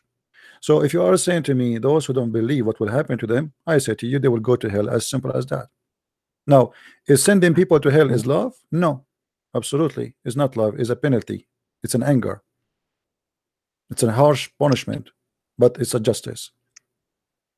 But if a person doesn't like is like myself, I don't believe in Christianity, but I do good things. Like I don't want to do bad things. My But friend, my this is friend, the only thing. let me tell you. This Okay. is your own logic. You can say, "Oh, this is not fair," right? Yeah, yeah, Because okay, I am a person who don't believe in Christianity, but I'm not going around killing people, right? I'm not going around, etc. yeah. But all of us, we commit sin. You see, like maybe you think yourselves you are so good to be punished, but the fact is, none of us is good. Are you saying to me you never commit sin? You don't commit sin? Are you saying that? No, no, no. Okay, No. so I the didn't mean point that is way. here is not only about harming people, it's about harming the gift of God which He given to us. Me as a Christian, I have a body, and this body is given to me from God. So I have responsibility to bring it back to Him clean as I receive it. I receive it when I was a child, a body Okay. of being pure. So when you bring that body back to God, because He will take it from you one day when your life will be taken to you, and your body is Yeah. full of cracks, full of sin, full of garbage, then it's like, let us say, okay, you borrow something and you want to bring it back to me. You lease a car, and then they say, okay, here there's a scratch, and here there's etc. And now we want to charge you. You say, please don't charge me because I did not really, I wasn't a bad person. At least I did not Yeah, yeah. destroy the car. But still, you You know, did. This is not your car to I, destroy it anyway. So this is the point. The point is, justice is that God, He gave you life and give you your body, and then you did okay. not provide Him back what He gave you as a return. He did not say to you, go and live and be sinner. He said to you, go and live as holy, and you chose to I disobey. get the point. I get what the point you gave a really good example, but that works only for the humans because humans are capable of not forgiving one another. But he's God. He's like beyond of infinite possibilities. He could forgive his creation. Hmm.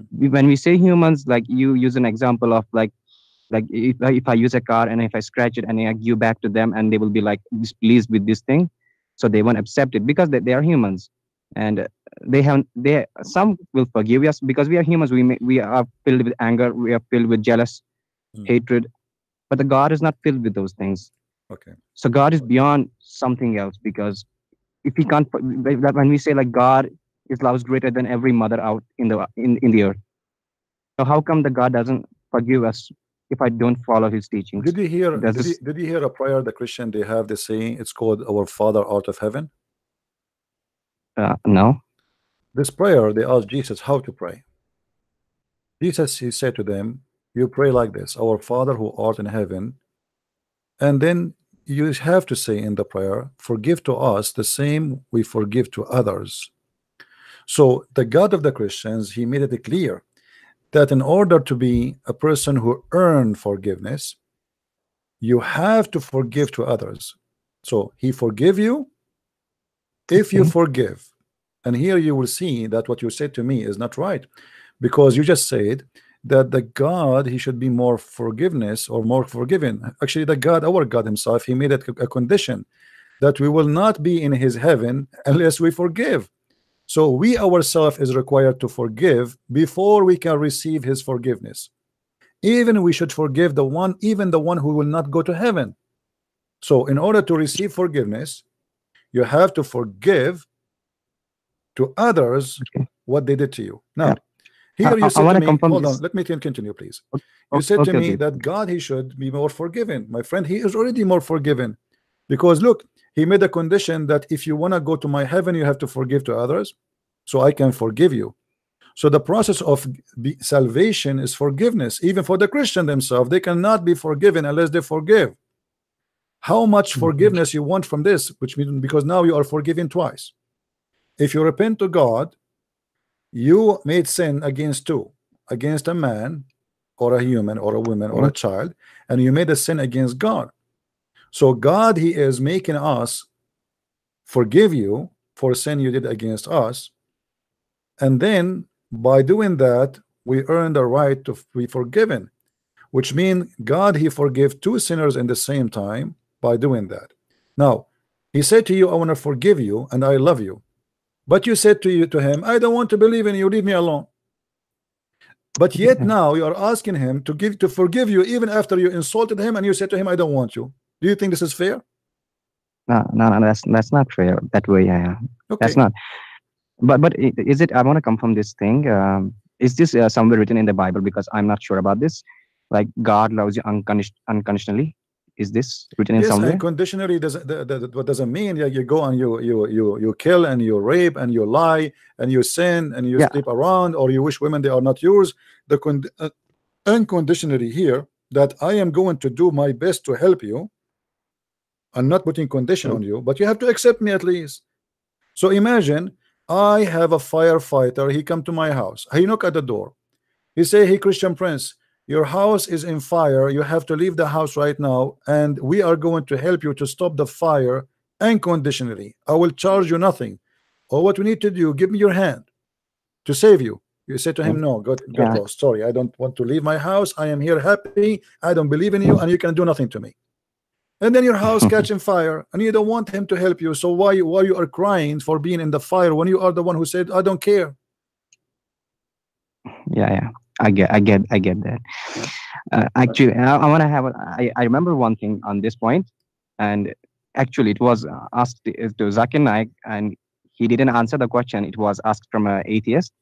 I think it's a really good question. I'm gonna ask you the same thing. You know, when God didn't create this universe, doesn't even the time didn't exist. Nothing existed ever. So even before he even thought about this creation, he knew some of his followers. I mean, some of humans won't follow him. He could have saved them in the beginning, but he still chose to go with this creation. And he knew in the future that some of the people will commit sin, will commit crime, but he still wanted to do it that way. Why did he go it that way? Like he knew in the beginning, like some of his people will end up in the hell. He could have saved them in the beginning. My friend, So in Islam, yeah, first of all, the Muslims it don't was actually Islam. From Islamic perspective, they didn't give any answer. Yeah, I want to hear it from a Christian. in Islam, there is no free will. This is number one. And you actually Okay. you are created to go to hell before even you are made. You know, in Christianity we don't have that. Jesus said, not everyone says to me, Lord, Lord, will enter the kingdom of my Father, but the one who do his will, which means you choose to do his will or your will. But if you do your will, you are responsible for what will happen, the consequence, and that is fair, right? If I go now, let us say me and you, we are family, you know. Let us say with my respect to you, I don't mean to insult, I am your father. No. And I say to you, if you trust me in my decision to do this, that's better for you. You say to me, no, I don't want your will, I want my will. I have different choices. And then you go, you invest your money or you do something and you lost. Now, is that my responsibility or your responsibility? And that's fine. Okay, so this is exactly, but in Islam we don't have that. In Islam, it's not about, in Islam, God not only he knew the future. In Islam, God he wrote the futures before you are created to go to hell or to heaven. In Christianity, you always have a choice to be or not to be. You want to be with God or without God. So there is even people who say to Jesus, Lord, Lord, yet they will not go to heaven. Why? Because at the end of the day, they do not do the Lord will. They do their own. So by lips they worship him, but by act they do against him. So if we go in the Quran as an example, if I ask you now, according to Islam, a baby child, should he go to heaven or to hell? What do you think? It's a kind of confusing question because we don't know. He hasn't committed sin. He has committed any kind of not sin or any good deed. So what is the logic you think? Yeah, it's kind of confusing. I mean, should go to heaven. I don't right? know. No, he should go to heaven because the point. Yeah, because he's innocent. Yeah, he's innocent. Yeah, but for that reason, he should go to heaven. The point of hell and heaven is you committing sin, correct? Yeah. Okay. Now, a child who never commits sin, still in Islam, he might go to hell. When Aisha attended the funeral with her husband, and the child, he is a child of a Muslim family, And Aisha, she said, this child will be a bird from the birds of paradise. Muhammad, he said to her, peradventure, Aisha, it might be the other way. Because Allah created those who they are in hell to hell when they are in the backbone of their father, and He created those who will go to heaven when they are in the backbone of their father. So it doesn't matter you do sin or not. Okay, it's predestined. Okay, Yeah. it's written in the beginning. So yeah. the Muslim, they believe in the predestiny in the way that you don't even have a choice. You see, it's not you who make a choice to be or not to be. It's what Allah He wrote for you. In Christianity, you have a choice. Yes, and by the way, in Christianity, we believe in something it's called predestiny, but this is in special cases, like, you know, God He chose me. I can say maybe God He chose me to do what I am doing now, but this is not about He forcing me. He chose me. He say, you know, like there's a special relationship between me and Him. I have a passion to serve Him, so but somehow I am chosen to be serving God, but doesn't make me I'm doing something against my will. I choose. I agree with the will of God, because God He said to us, you know, go and teach, go and teach. Okay, so God He gave us an order, but I can say I don't want to teach, correct? Yeah. Okay, so He told me go and teach. He will go. This is the order. Go and teach and preach. Okay, I say okay, I'm going to go and teach. Okay, this is mean I choose His will, and I am just doing His will. But you will notice here that my will is in total agreement with His will, because I have the right to say no, I'm going to go and watch a movie. Yeah. All right. You are in the channel. Yeah. So in Christianity, we cannot compare between Christianity and Islam for a very simple reason. In Christianity, always you are the person who choose, you know. And you know about forgiveness, you remind me of Jesus when He was on the cross. He says, forgive them, Father, they do not know what they are doing. What do you want more? What they're doing. Yeah. Imagine you are putting nails in my hands, putting nails on my feet, putting me in the cross. I'm bleeding and making fun of me, and then I say, forgive them. They do not know what they are. How much forgiveness a human being can take, but still they want to abuse God. And then they ask, okay, what kind of God is God? He is, you know, He says you have a free will, but if I don't agree with Him, He will send me to hell. Yeah. But this is your choice. Yeah, this is up to me, my choice. Yeah. I think I guess some convincing reply. In the end, I want to have this another question, because I didn't get the point of this. Like, you had this Old Testament, and there was a New Testament. What is this about this Old Testament? The Old Testament is a book of history, a book of history, and a book of God in the same time. Which means people, they went through many things in history. And this book contains a lot of historian or history stories about what happened to those people. So when God speak, God is talking. When man he talk, man is talking. You know, we as a Christian, we don't believe that when we say the Bible is the book of God, does not mean that every word there is written by God. You know what I mean? Okay. We believe even in the Quran. I mean, but Muslims, they refuse that, because Muslims, they are like solid like rocks when it's come to think. So when Shaitan in the Quran says that Shaitan said, is Shaitan talking? The Muslim, they say no, Allah. I mean, why? Because this is Quran, right? But this is stupid of you to say this is Quran saying. But just because for them they confirm that every word there is the word of Allah, that's mean even when Shaitan is speaking, it's Allah talking. Well, thank you very much. For us, we don't believe in that. When God he say, He say. When a man he say, He say. Like as an example, a man he come to Jesus and he asked Him for something. That is not God talking. That's the man. Yes, that's the man. It's written in the Bible. Yes, this is we consider this the book of God, but this is the man is speaking, and this is what he said. When God speaks, is the Old Testament of man speaking? Yeah, it's only of history. It's what related only. I mean, you said the man talking, not Jesus, like in the Bible. Yeah, was it in the Old Testament, or it's also in the New Testament? It doesn't matter where. Like you know, when the book of Genesis speak about God speaking to Adam he speak. That's Adam speaking. Okay. Okay. Okay. Get it. Okay. But we say the book of Genesis is a worldly God, but this is not doesn't mean that Adam when he spoke he was God. Okay. Right? Yeah. Right. In some way in Quran it mentions we, which doesn't mean like God is a unification. We like that, and that's like also confusing in Quran.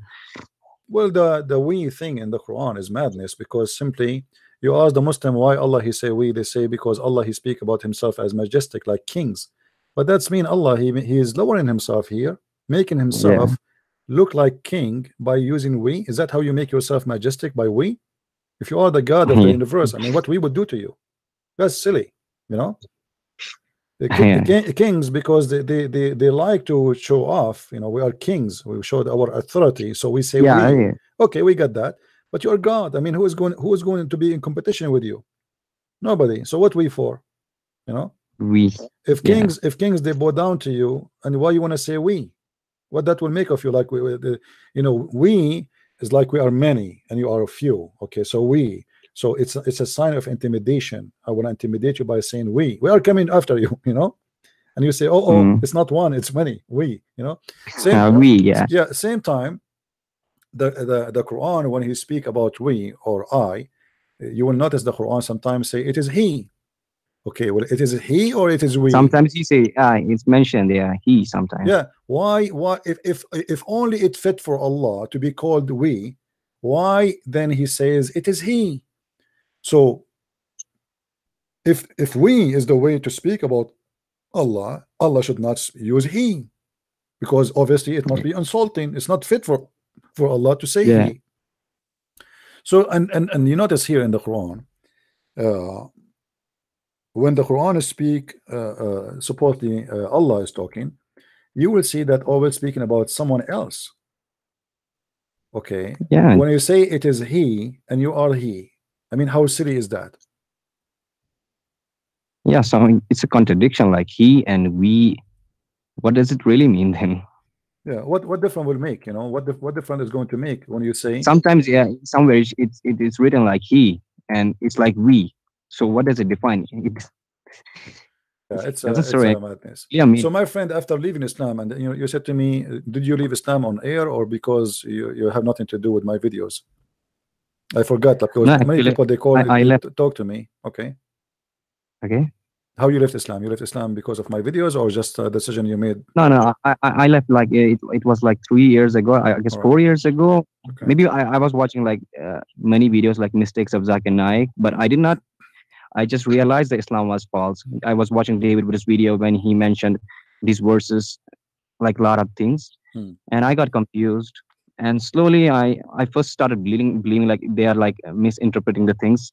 Like the Christians online, they want to show a bad side of Islam, but the scholar didn't came with a good answer. I went to the imams and they said the same thing. Yes, somewhere saying the truth and somewhere not. And later on, I realized it was a fake religion because mostly in the chapter 9, like it's the most violent religion, like killing people, fight Jews and Christians, and this was completely wrong. And that backbone thing, like in the chapter 86, like the Siemens is like in the backbone, like that thing, and it was totally absurd. And slowly, eventually, I decided to leave Islam. All right. That's how it My happened. Like friend, for I me, just read the Quran. I think that if people start reading Quran, I think they will leave Islam or they will do jihad. If someone believes, it is my opinion. I think so. If people decide to read Quran, or either they will leave Islam or they will do jihad. I right, I think. agree with you actually. My friend, I take the opportunity that you call me and I invite you to accept the I Messiah as your actually get very savior. sad when I talk to you. I like listening to your debates, and I have a bit request when you try to show people like these Sahih al Bukhari verses like Sunan Abu Dawud, these any Quranic verses. Please provide the chapter number also because I jot down those things Well, you know, because I actually, I always provide, but people they want me what? I mean, to sometimes you post. don't. Yes. No, I do. Actually, it's very easy to find whatever I'm showing on screen. Like right now, let us say I did not show you the hadith number. You can type 4 words in the same website and you will get the hadith. Very simple. So Or in Google. what is the name of website? Sunnah.com. You can type in Google because it still is going to show you the same. You see, Google, this is how it works. If you put five words from anywhere, you know, it's Yeah. going to show you where it's coming from. Very simple. Okay, it's from Sunnah.com. So you can It's some- you can freeze the video anytime, even if it doesn't show. Freeze the video. Go in Google, open a page in the side, type a few words exactly the same, and you will get the same. Yeah. It Very will simple. show up that way. Yeah. Yeah, very easy. You know. I get it. Yeah. Okay. Thank you for your time. I mean, My friend, I get really before you go, I want to Okay. invite you to accept the Messiah as your savior. What do you say? I cannot take that. Like I'm slowly learning about the Christianity. All right. No, I don't have a book. I live in an Islamic like It's like a bit You do not need to have Islamic a book, state, my but friend. You can read from the internet. You can download the Bible from the internet. You can read online. I'm really thankful for that, because I actually try to understand every religion out there. Like first was my own religion. I have not understood anything about Christianity, but I am trying to understand bit by bit, because in your like recent debate, you actually, well, we are talking about the heaven of the Christianity, and you said you are free of the needs. I mean, that was a really good concept. According to, I mean, if you see the Muslim Islamic way of heaven, they have this 72 whose concept, but your heaven has the free will concept. You're free of the needs. Yeah, this That is was the you see best thing even some I Christian, have by the heard. way, some Christian they read the same verses from the Bible, but they don't understand it very well because they are not deep in reading. So for me, when I read something Jesus said, I come right away to the conclusion that he is saying to me, you will be freed of your needs. That's why he says he and she, they won't get married. They will be the same as angels. We will not be angels, but they're the same. What is the same? What is similarity? Angels don't sleep, don't eat, they Uh, don't have sex, they don't get one more married, they can't one sick. more thing. Yeah. I remember one thing. Yeah, you see, like people wanna do is, I don't know, like what is it, like the reward that people wanna do good because only because of the reward just of heaven? They think if we do good deeds, we will be rewarded the heaven. Is it the good? It is only for the reward they do good things. No, you see, in Christianity, this is not the reason to go to heaven. It's not about the reward. So Our reward, first of all, to be with the Lord Himself, and it's about love. It's not about. There's not. This is why there's no physical. There's no physical reward. So that here telling you that Christianity goes above the materialistic belief, material. So it's more of a spirituality, more of a high value, not about I will mm. give you God. Like when Muhammad he says you will be 10 times more rich than any king. This is silly. Yeah, he used to I mean, give this like the yeah, reward kind of concepts. yeah. Like, so people used to do work for him. Yeah, what I would do with the money in a place everything supposed is free there, Yeah, I mean, it's a silly. I mean, imagine you say to me, I'm going to send you to live in a city. Everything there mm. is free, including cars, houses, whatever you want to buy, just take it, okay? And then you say to me, I will give you a lot of money. But nobody take money there. This is stupid, So Yeah, so the you will notice that when we listen to Christ's teaching, you will see how deep, how amazing, how beautiful the thoughts and the wisdom. And when we listen to Muhammad speaking, he speak about penis. Your penis will not sleep, and your woman, her ass will be 1 mile, and her vagina fit for that, and Allah will give you the power of 100 men. And I mean, what is that? yeah, a lot of things. Yeah. Yeah, But these. this is a language. This is a language fit for a person who is naive and he is into lust, into temptation. And for me, this is Mm. satanic, because this is how Satan he tried to take me down. Satan he tried to take us down by tempting us by things which we know by nature we like. We like sex, we like money, we like power, Yeah, this is we kind of like that for me. authority. Yeah. Lostness. You see, Jesus in the Bible, he did wash the feet of his followers. If you step for a second and you say to yourself, okay, we have a person who is teaching his followers that he is God on earth, and he is going to wash the feet of his followers. And then when his Mm. followers they said, we don't accept you, to do that. I mean, this is not really this. You're our Lord, Yeah, And he said, if you don't let me do that, you don't belong to me. Here you will notice no, something, that the Messiah he have totally different value and totally different approach for what mankind should be about. You as ethics. a Yeah, Lord, you are a Lord by serving, not by being served. In yeah. Islam, But it's he the was opposite. serving his followers. You see, Mm. yeah, he is serving. You want to be, you want to follow me. In order to be follower, you have to be a servant. If you want to be a master, you have to be a servant. Does the Bible have some science related kind of things, like scientific things in Bible? Like they claim in Quran, like we know these Well, things happen in the yeah, Quran. well, Does this all the in Quran the Bible? science is a joke. I have a book, Yeah, debunking it's all of it. actually a copy. It is Yeah, from somewhere else. Is it yeah. right? Yeah, But from the sea. my friend, in the Bible, yes. But who care about science? Because for me, I don't really believe. Maybe you will not understand me a little bit. Let me explain to you. Okay, I will try to understand. Science is a random practice. Is not really science. Let me explain to you. They discovered that antibiotic can fight a disease, correct? Okay. Okay, but they did not really make antibiotic. It's there. It's just discovered by a mistake, actually, according to what the story says. It was a mistake. You know, they have a fruit which is some grow in it, and they noticed that this is what called antibiotic and can fight the flu and etc. And this is how they discover antibiotic. But they did not make antibiotic until now. Science for me is learning language of what? Language of nature around us. So try to understand what is around us, and we try to use what is around us. As an example, electricity. Did science create electricity? No. Electricity is always exists in everything, in the trees, in our body, in the water, in everything. Everything have electricity. What we have a discovery that we learn about it. Before we do not know about it. You know what I mean? Yeah, I get it, because so we did not make it really. We learn the mechanism of electricity, and now we can even make it happen to generate more. So science is not really what some people think. It's about discovering things around us and using what is around us. But until now, science is very weak and cannot provide us with creating a human being from nothing. No, if you see from a science perspective, like because when science is based upon facts and religion is based upon a belief, because you simply have to believe it. That's a thing like separates. Yeah, but there's simple facts. I agree with you. Like, you know, if somebody want to say to me the Earth is a flat, and then we have it in pictures saying the Earth is a flat, that would be stupid, right? But this is just a discovery of what is around us. Is not really.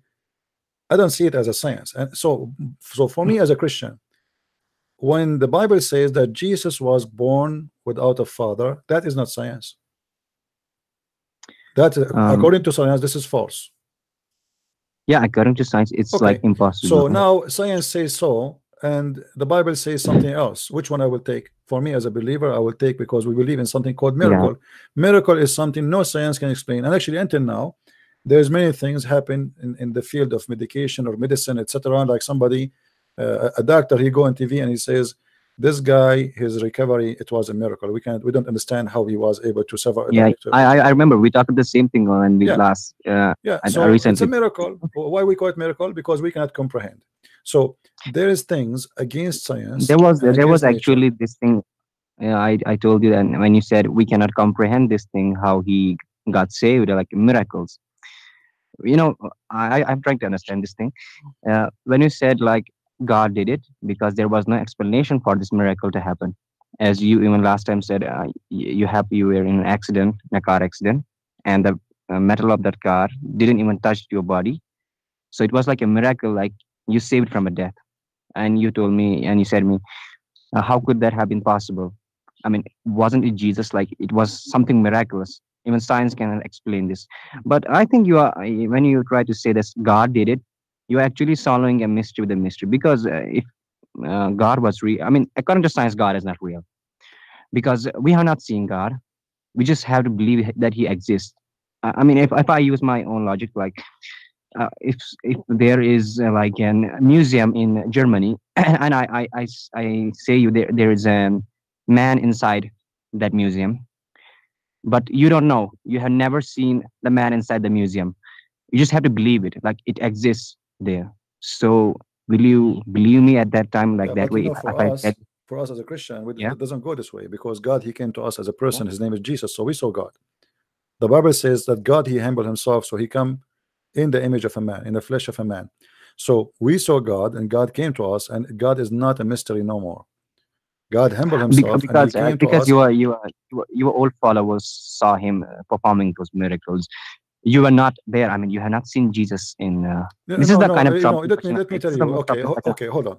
I did not see Jesus in the time he came, but doesn't mean that Jesus did not came, right? Secondly, I witness to Jesus every day, because me myself, I changed. You know, if Jesus is not true, I will not be me today. If Jesus is not the person who exists, me myself, I will not be here. I will be watching my TV, putting my feet over my couch, drinking some tea, and enjoying my life, instead of shouting and screaming with people, and people would give me nothing except headache and death threat. So Christ, you know, you remember you said, if you read the Quran, one of two things will happen. Either you became a Muslim or you do jihad, you start Yeah. killing people, right? Okay. Yeah. Yeah. So look what I think happened. it's That means shaitan is exist, because shaitan, he convinced you to kill people in order to go to his place. That's mean God is exist too. I read my Bible. I became not a person who want to kill people, a person who is peaceful, and he love people to the point he want to give his time, his life, to save as many as he can. Muslim, they threat me, they want to call me. You can imagine how many death threat I get every day, right? yeah. Okay, if you are in my place, you will be terrified. You will say to yourself, why I want to do this? I mean, this is really horrible. Yeah. Sometimes I get into I- debates with I my know- friends too, and I know people, Then I even they fear. don't even want to talk to me. Even they are Christian, they don't even want to talk to me. They don't want me to go even to go their house, because they are afraid, because I'm a Christian prince. You know, I remember once a Christian family, they were watching TV, and then I spoke in the TV, and the guy, he said, "Is this is your voice?" You know, I said, "Yeah, this is Mhm. me." The second he noticed that it is me, the whole face of the family changed.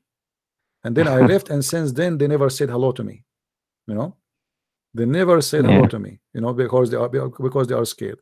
So what we do is extremely tough, extremely harsh. But yet, if not Jesus who is making me do that, I will not do it. I me myself, I changed. I used to be a person who look for a fight. If I walk in the street, if I see two people fighting, I jump in the fight, even I do not know who's fighting. So I believe that God is true, and He changed our life, and He make our life better. And always, you know, if you want to seek to know where God is, He will present Himself to you. But this is why Jesus said, knock at the door, and I will open for you. But the problem is, I don't know if you saw a comedy show where a bunch of people, they come to the elevator, and there was a woman there, and then the guy came after, and he stand next to her waiting for the elevator, and then the third guy came, and the fourth guy came, and the fifth guy came, and the sixth guy, and now became 20 waiting for the elevator to come, and the elevator is not moving. But nobody asked the first person if she pushed the button of the elevator. She is not going upstairs. She is waiting for somebody to come down. So she did not push the button, and now everybody assumed that the first one, he pushed the button. So you want the elevator to come to you, but you don't want to even to push the button. Okay. Give me a suggestion. Like, how should I study the Bible? Like, it has this book Genesis, like other chapter Genesis. My friend, how should I if you want start? to read reading? about the history, Yeah, I want to understand the Christianity. Yeah. the history. This is, you go from the book of Genesis, and the book of Genesis, by the way, like when the book of Genesis speak about how God created the earth, there's some, they say, oh, this is literally word by word. I believe not, because if God want to speak about how He created the whole earth literally, He will give us thousands of books. Because imagine if we want to speak about how the eye function, there is like maybe 1,000 books to speak about it, right? I mean, to finish to be a doctor, just to be specialized in the eye alone, you have to study tons of books. So when God he speak about the creation of the universe, He's trying to make it simple for us, that I am the creator, I am the one who created everything. This is how it happened. So the books in the Old Testament teaching you about God, the establishment, His existence, and then the history. If you want to read about, let us say, something will be, let us say, more practical for you today, I believe it is in the gospel, in the 4 gospels, because Jesus, He came to the earth. You see, the Old Testament, it was to prepare for Jesus to come, and now the Messiah, He came. So for me, so it was in the Old Testament prophesies of Jesus. No problem. Yes, it is. But this is what I'm saying. So the Old Testament prophesy about Jesus, but Jesus came. So now the Old Testament for me is enlightening about Jesus. But if I want to learn about Jesus, I better read Jesus. So Jesus, He came to me, and He spoke to me by Himself, and He gave me amazing wisdom. So if you want to read the stories, which will help you with your life story, you will find, you can do it right now. You open any page in any of the 4 gospels, you will see that story fit with you amazingly. After 2,000 years, a book written. I will try my best to understand those. Yeah, you can open any page, just try it, and let us see if the page fit with you. You will see, even this is how amazing is the teaching of Christ is. He came 2,000 years ago, and now we are in the age of app and smartphones, and you know what I mean. I mean, it should not fit. That book should be old, should be like, it's not qualified even to teach me about how to live today. But you will notice that this book will be qualified to be taught to you today and tomorrow and after 1,000 years from now. It doesn't matter how much technology you have, for you will notice that he speak to you personally in every statement in the book. So it's not just a speech of wisdom which doesn't make any difference for you.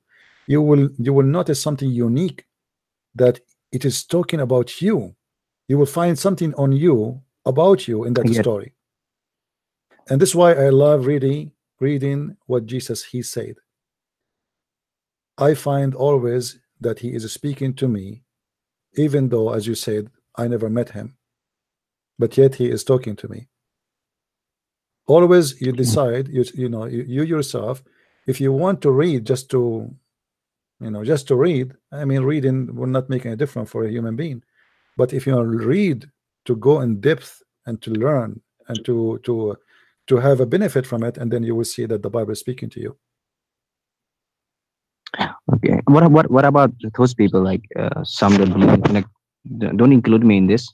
I know a lot of people like who were born as an atheist. Like some were born an atheist, but they never read like any kind of religion, not the Christianity. Leave the Islam. Take like some don't even read Christianity, but they decide by themselves like what is right and what is wrong. I mean, religion, as I said, there's always your decision. No problem. My friend, I understand your point. But as we said, if God said to me any other way, as you told me, like, if you read Bible, it will help you a lot to face a lot of problems in your real life, and you will see a better perspective towards life. Like you mentioned me, like this way. Yeah, there's a comfort, there's a confidence, and there's even health issues. Even according to science, those who have a belief, they can fight illness a lot better than those who don't have a belief. Yeah, but in here you will see that even the Messiah, he give us amazing medicine. As an example, the prayer I said to you, our Father out of heaven. When you forgive sin, you forgive what people did against you. Even according to science, that those who forgive, they live happy, because simply the hate is not in their heart no more. A person who live with hate, he die with hate, and he will never enjoy his life. So even if you want to live happy, Christ help you to be happier. The real meaning of happiness will be coming through him. Now, an atheist, he don't want to follow Jesus, and you are saying to me, well, he decide what is right, what's wrong. Okay, as we said before, everybody will take responsibility for his decision. So if there's God and you choose your own way, then God will punish you for choosing a way which is not his way. The free will is not absolute, which means you have a free will, you don't want to follow me, but this is the only way to save you. You say to me your way is better, okay, take responsibility for your way. As simple as that. So an atheist, he think he is doing the right thing, okay, good luck. I get it. I will try to understand. I will try to understand the scriptures, and if I find problems somewhere, and then I will call you. All right, my friend. Okay, thank you very much for. I will come back to you. Take care. Thanks for that. Bye bye. Okay, bye bye.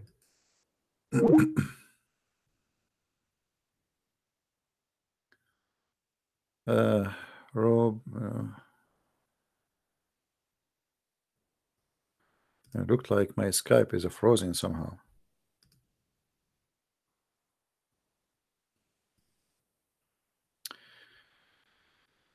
Did we have a good time, guys?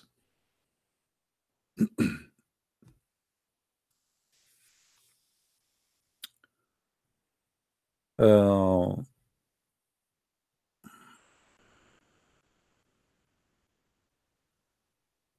we have any Muslim in the chat?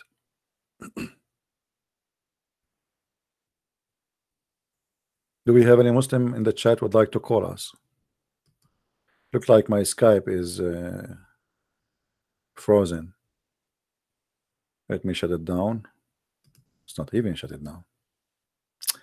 I mean, how is going to shut down and I did not say inshallah? How silly I am. I mean, it's not going to work. You have to say inshallah. I mean, what's wrong with you? I always do this mistake. This is why, because of inshallah, we have no electricity in the Middle East. Because of inshallah we have no jobs. Because of inshallah we have terrorists. Because of inshallah we have kidnapping. Inshallah working greatly. Hello? Hello? Hello? Hold on. I restart my Skype so he will not hear me. Hello? Yes, my friend, go ahead. Oh, hi, how are you? I'm fine. Yeah. My question is about Tawhid. All right. Okay. The thing is, you know, when you talk to Muslims, they like to say, "Oh, Allah is Tawhid, Tawhid, Tawhid." But the thing is, what is the exact meaning of Tawhid? Because I know what they say it means, but I mean, in the Quran, how is it like Tawhid like represented? Well, Tawheed, my friend, is a word mean unification. And Muslims, obviously, by choosing the word Tawheed, they choose a word totally the opposite from what they try to claim. Because the Muslim, they say, when you say Tawheed, you are speaking about unifying, right? Oneness of God. Yeah. But the Tawheed does not mean that. Tawheed is a word mean unifying, you know? So if you go in the dictionary today, they will say to you Tawheed mean, because they are copying what the Muslims mean by monotheism. But the fact, if we go down, we will see that this is about unifying something. It's not about one God. It's about unity. You see, unity. You see, unity. So always it's come as unity. You unite things together.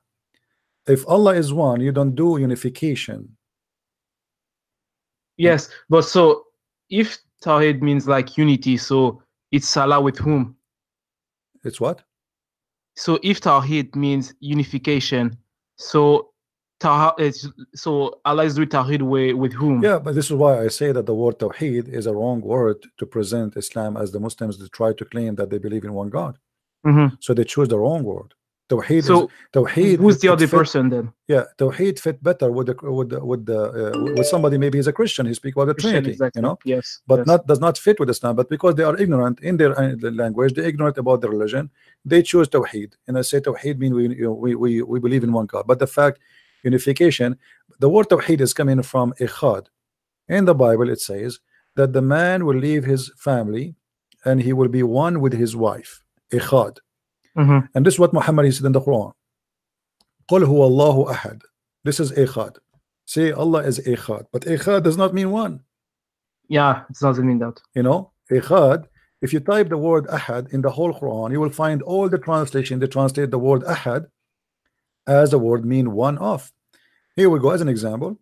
Any verse, a challenge to any Muslim. Chapter 2 verse 102, chapter 2 verse 136, chapter 2 verse 285, chapter 375. It's all over. I mean, all over. Look how many. I can show you hundreds of verses speaking about the word ahad, and always the word ahad. As an example, this is one short. Chapter 4 verse number 152. This is the word ahad in front of us in the screen. Oh, you don't see the screen, guys? Okay, yes, I see it. No, I don't. Okay, now you see it. Sorry for that. Okay, chapter 4, verse 152. It says, وَالَّذِينَ آمَنُوا بِاللَّهِ وَرَسُولِهِ وَلَمْ يُفَرِّقُوا بَيْنَ أَحَدٍ. You see ahad? Okay, this is ahad. This is the same verse. The Muslim, they say, قُلْ هُوَ اللَّهُ أَحَدٍ. Say Allah in chapter of Al-Ikhlas. Say that Allah is ahad. Okay, but ahad cannot be a word mean one. It mean one of.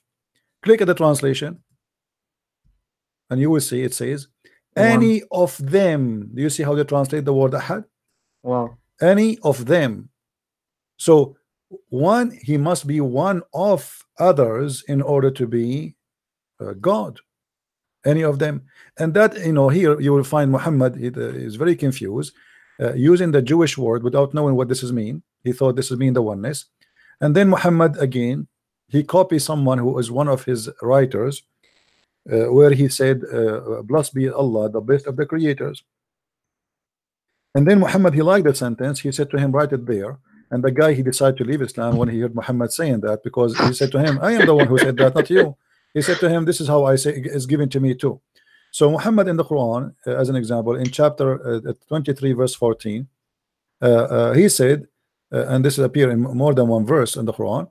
He said, "Blessed be to Allah, the one, He is the best of the creators." But hold on, if Allah is one God and He is the only creators, so how He is the best of the creators? Exactly. The Muslim, they try now to give you their own fiction explanation that, you know, if you create a table, if you create a chair, I mean, how? Hold on. Allah is saying to me He is better than me in creating chairs.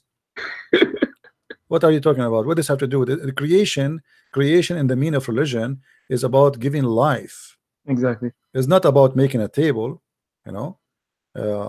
Jesus said, "I create for you from the mud. I make a form of a human being, or sorry, a form of a bird, and I breathe into it, and I make it a living bird." That is a creation. Yeah. Jesus did not make a mud and that became a status, and that is a creation of a status. That's false. So creation always in Islam is about you giving life to something. This is why the Quran says that how you worship somebody, you don't even know how he cannot even create for you a fly. So what the Quran is saying as a standard, that if you want to worship somebody, at least worship somebody He created a fly in chapter 22 verse number 73. Oh man, here is a parable set forth. Listen to it. Those on whom beside Allah you call not creating even a fly. So what Allah here is saying, supposedly, if they can create a fly, okay, worship them. Yeah. But if they cannot create a fly, and even a fly, if I stole the food from them, they cannot get it back. All right, which is good. So here you are saying to me, if you can create a fly, and the reason he mentioned a fly because it's so small, supposedly, which means a fly and above. So Yeah. you cannot even create a fly, so he chose something very small. Okay, Jesus, He created the bird. So now you are saying to me, if they can create a fly, worship them. Yeah. And then you say to me that the Muslim, they say that Allah, He gave the power to Jesus, He gave him permission to create, but that will not change the doesn't fact that matter. He's a creator. You know? Yeah, exactly. Yeah, I am the one who created. It's not, he did not pray to Allah, and Allah, He says, okay, I will create for you, I will do your request. No, the Quran says, I will create for you by the permission of Allah. That won't change anything. You know, But here we go. I am here getting Allah busted every day. Can you say to me that this is by by the permission of Allah? no. Yeah. But you know what's funny is, you know, in the book of Isaiah, God says like He will not share His glory with anyone, and they're like saying, "Oh, Allah said, oh, Jesus, you can create a bird," but it's like sharing His glory. So that's proof like Allah cannot be God. That's just stupid, you know. Yeah, a Muslim, he says to me, I don't know if he's a Muslim. He says, where in the Quran, tell us where in the Quran and the Hadith it says that Allah is the only creator. Yeah, for sure we can show you. You know, the Quran confirmed that Allah is the only creator, which means this is a contradiction for what Muhammad said in different place. If we go in the Quran, we will find the following. There's many verses actually. In chapter 2 verse number 29, it says, it is He who created for you everything in earth and heaven. That's it. So how He is the best of the creators? This is He who created for you that all in earth, and then He finished the heaven. So is He the only creator? Obviously the Quran is saying that, but then in the different verse says He is the best of the creators. Yes. And that does not make sense, because if there is no other creator and you say I am the best of the creators, that's mean you are lying. Exactly. All right, my friend, thank you for calling. Oh, but CP, Yes. CP. I have another question for you. I was listening to a live you did like a few months ago, and you said like Allah doesn't remember what He created first. It always was the tree or the stars. What verse are you referring to? Well, you know, like here we go in front of us, chapter 2 verse number 29 is speaking that Allah, He created everything in earth, right? Yes. Okay, and then we go to chapter 41, we will see different story. And if we go to chapter 79, we see different story. So He don't remember clearly, you know. If we go as an example,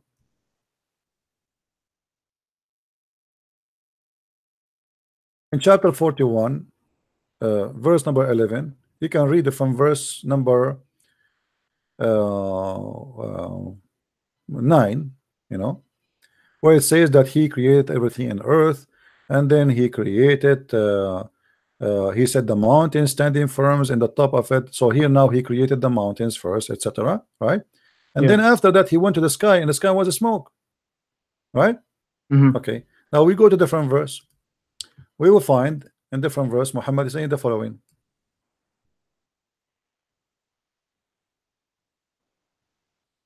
Yeah, the smoke, and he said to it and to the earth.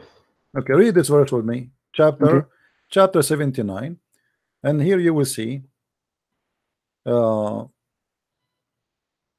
We go and read it from verse number 27. You can read 10 verses before, so Muslim will not say I'm taking things out of context. You know them. Are you the harder to create, or is the heaven that he built? Then he continue. So he started what with the heaven? He raised it high above, and he ordained it. And then he made the dark night therefore, and brought forth the morn, which means he created the day and the night. And then after that he spread the earth. And then after that he produce therefore water and pasture therefore. And then after that he made the hills. And then after that he provide the cattle. All right. But if we go to the other verse, it says the opposite. It says that the heaven was the last to finish. He finished all the earth first. Okay, he created the earth in 2 days. This is chapter 41. And then he put everything in 4 days in the top of the earth. He placed the mountains, and he did now the cattle. So the cattle was a process number 2 in 4 days, right? Yes. When the cattle is created, this is the number 2 process. If we go to the other verse, you will see that the cattle was at the end. First of all, he created the day, he created the heaven, then he created the day and the night, and he lifted up the sky, created the day and the night, number 3. And then after that he spread the earth, he made it flat. And then after that he brought the water from the ground. And after that he made the hills. And after that he made the cattle. Okay?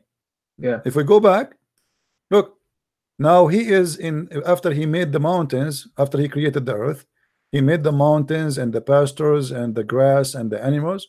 And then he went to the sky, and the sky was a smoke. And then he completed as 7 firmament in 2 days. And what he did in that, then he created the stars, and then he created the lamps, which mean the stars. Until now the sun does not exist. And this is total contradiction of the verse again in the other one. So which one? Facts.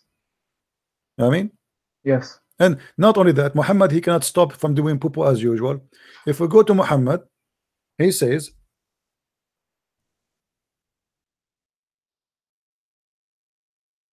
read with me carefully. I don't know if you can. You see the screen? It's late, but yeah. Okay.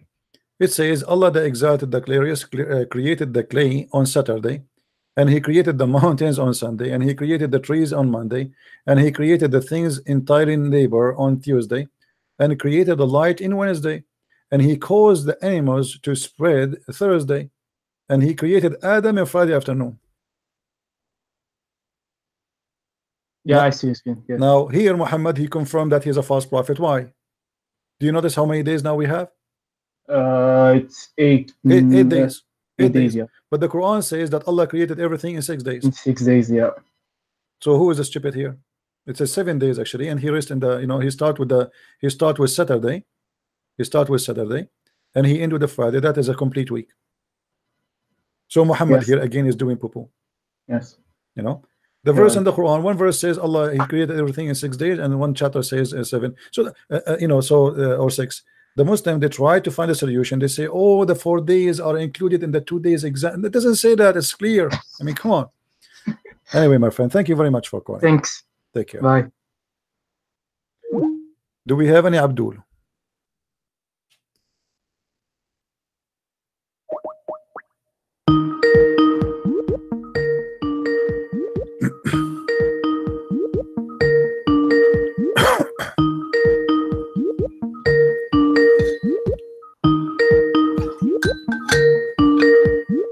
All right, look like nobody there. Hello? Christian Prince, can you hear me? Hey, my friend, sorry I could not take your call because I have an ex-Muslim was speaking to me. Okay, just let me do something. Wait. How are you, my friend? I'm all right. Can you hear me? I hear you. Go ahead. Hello? Okay. Yeah, I really enjoyed the debate between you and that Imam from Nigeria. Okay. You really destroyed him completely. I did It not was even. really- it was I did not really- even. I didn't really speak much because I cannot even hear what he's saying. I'm just trying to make something out of what I understand, and the gentleman who is trying to communicate between us, he keep silence. He is not giving me what he's saying. I keep saying to him, "What he is saying? Tell me what he's saying." What a joke. We didn't understand him really good, but the only thing that I could say is this guy, he had no clue what he's talking about. You asked him to show you from the Quran where Jibril is saying Salamu alaikum ya Muhammad, but it's not, he can't find it, not in the Quran and not in the Hadith, right? Yeah, that's what I said. And no, the funny, look what he said. He said, "Show me where it's where it says." He did not say. I mean, this is the most funny answer ever. You know, show me where it says. It didn't say that. You know, show me. I mean, what are you talking about? You show me. If he said Salam alaikum, it means going to put it in your book. Show me. And then after squeezing himself left and right, he come with the conclusion, okay, let's read the chapter 96. We go there, we don't find it. The funny thing is, Muhammad, he didn't know that it was Jibril. So he had to go to his wife, Khadija, and she had to do a striptease, right? She had to do a striptease. So she took off her clothes. No, the striptease is before. The striptease have nothing to do with the with the cave story. The striptease, according to the story, that when Muhammad he sees someone in the corner of the room, but he do not know who is this guy, and this guy is not talking to him, which is very funny story. I mean, why in the world this angel he come and he sit there like an idiot? You know, I mean, you have nothing to do. I mean, why you are sitting there watching me? I mean, like, obviously Muhammad is a crazy man. So the story says that an angel he come, but Muhammad was not sure if it's an angel or not. And he sit in the corner of the room and he told his wife that there's an angel come and say there's someone. He didn't say an angel, someone he come. And Khadija, she said to him, when your friend come over next time, she said sahibuka, which means your companion. When your companion come to you next time, let me know. So he came and he told her, I see him now. So she said to him, okay, sit in the top of my right leg. Do you see him? He said, yes. Sit in the left leg. Do you see him? Yes. Sit in the top of me. Do you see him? Yes. She took off her clothes. Do you see him? He said no. She said, the glory to Allah, this is an angel. Yeah, but which angels we don't know. So he had to go to Waraqa ibn Nawfal, and Waraqa ibn Nawfal is a Nasrani. Yeah. And he's the guy who said, yeah, this must be Jibril. And he basically didn't even say Jibril. He said, this is your Namus. Yeah. He didn't even name him Jibril, according to their books. Yeah. Madness, my friend, what we can say. Actually, sometime, to be honest with you, sometime I see someone in the corner of the room and I was wondering what is that, but I don't have Khadija. You know the problem. And then I could not, I don't have Khadija in my house, so I took a snapshot, I took a picture of it, and then I posted it on the internet, and they told me this is a cockroach. He was, you know about the cockroach, Christian Prince. I'm sitting on Potok, so people are listening to what we say right now, and I'm asking some Muslims in the room, and they are listening with us right now. They are hearing what we are saying, and I asked them, "Hey, the cockroaches, they are attacking Kaaba. Why is Allah silent, man? Why is Allah not doing anything?" You know what this Muslim says? He says, "Yeah, Allah is testing people." I said, wait a second, this has nothing to do with testing, because Allah in chapter 105, he promised that he will send his bird army to protect the Kaaba. And the Kaaba has been destroyed many times over, right? The Qaramita, the leader of the Qaramita, he went on top of the Kaaba and he pissed on the Kaaba and he screamed loudly, Allah, where are you?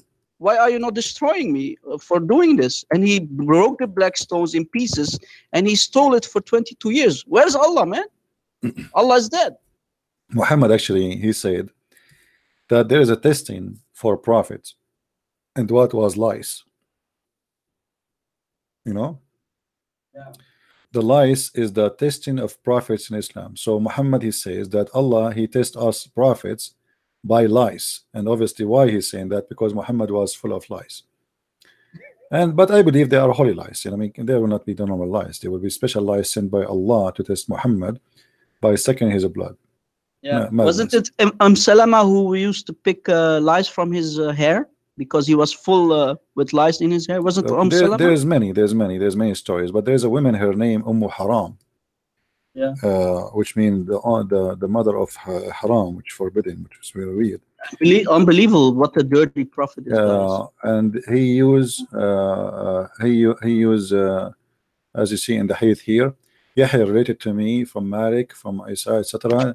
Abi Talha, he said that Allah Messenger, may Allah bless him, blah blah blah blah. He visited Haram, bintu, etc. and she fed him, and she was the wife of Ubaidah. One day the Messenger of, may Allah bless him, grant him peace, called her, and she had fed him and sat down, and they lost his hair. By the way, here it says yufali, which means taking lice from his head.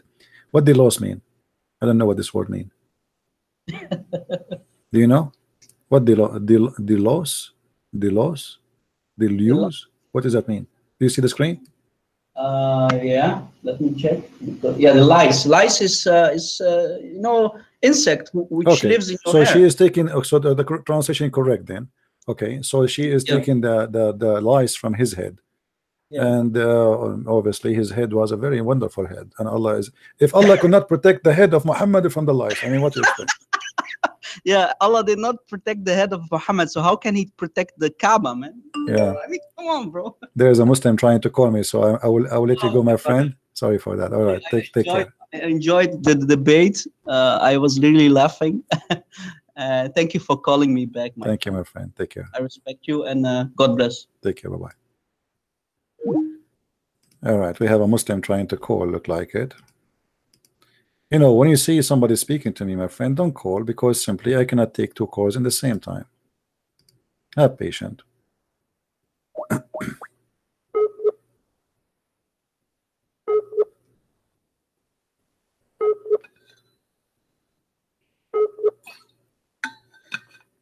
Here we go, Abdul. I'm calling you.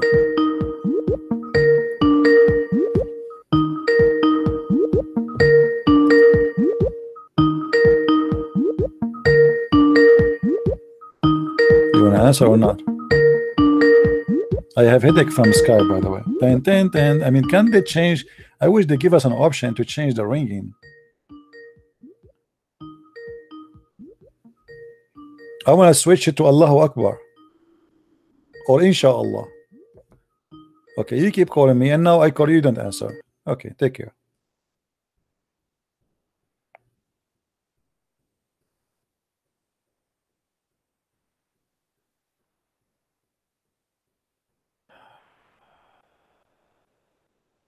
Any Abdul?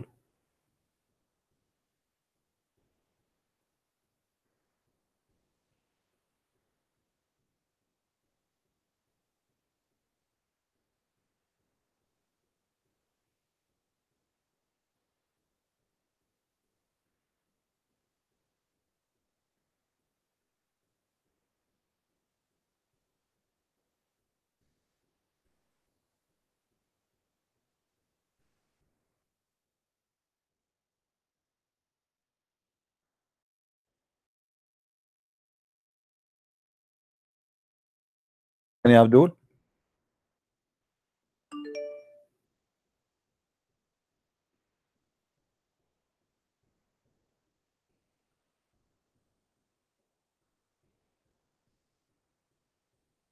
I want to know if you.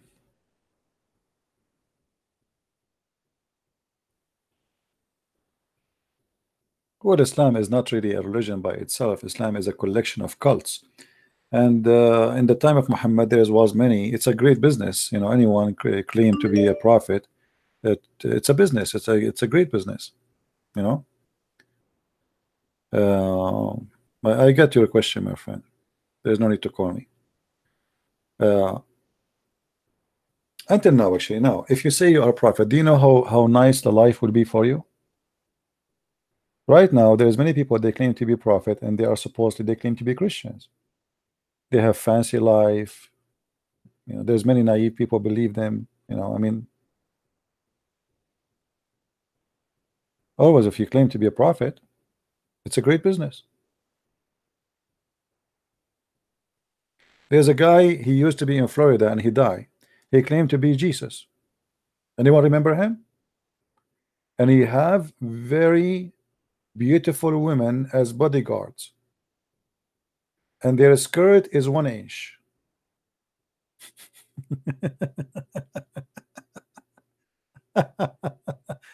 Anyone remember his name? I forgot his name. You know,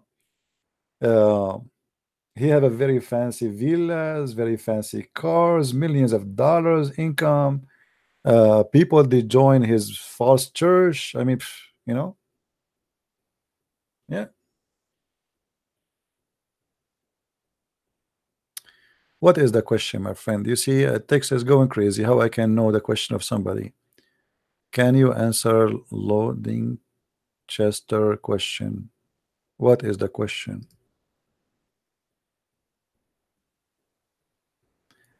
I mean, look at me, the poor me. I have no bodyguards. I don't even have a wife. Can you give me the hadith versus a story about Muhammad crops was decided? Okay, no problem. Okay, my friend. But do you speak Arabic? Because all the references are in Arabic. I don't know if you speak Arabic. I will give you the link. All right. But let me show you first where it says before I give it to you, so you can, in case you do not know Arabic. You can find in English. I don't know. I don't think Muslims will translate this Arabic. وقال العباس إن رسول الله صلى الله عليه وسلم يأسن كما يأسن البشر. So you have to count. Let me show you the page as it is. This is how the page. You count the first 2 lines, 3 lines, and then line number 4, and you start from here. All right. Yeah. So Al-Abbas, he said that the messenger of Allah, he stink the same as a human being stink. This is when he is dead. This is talking about him when he died. All right. Let me give you this link first. And this is the book of Nihayat al-Arab fi Funun al-Adab. And this is section, as you see in the page, 5 to 166. All right. There's many reference actually, but we will give you some. All right. Something else.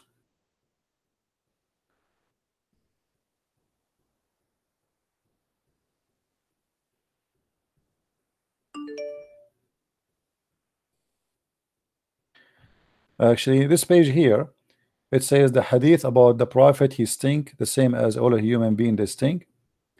They are saying that this hadith is accepted and nothing wrong with it. So the Muslims, they have nothing wrong with it. Wallahi innahu la ya'san kama ya'sanu sa'ir al-bashar. So Ibn al-Abbas, he said, Al-Abbas, which is the uncle, he came in and he says, let us read together. وإنه لما دخل عليه العباس عمه حين مات ومكث 3 أيام قبل أن يدفن وكان وضعا يديه على أنفه. Let me open Google translation so the Muslim will not say I'm making things up. Guys, don't call me. Hold on. Just hold your horses. I mean, you think I can talk to everybody?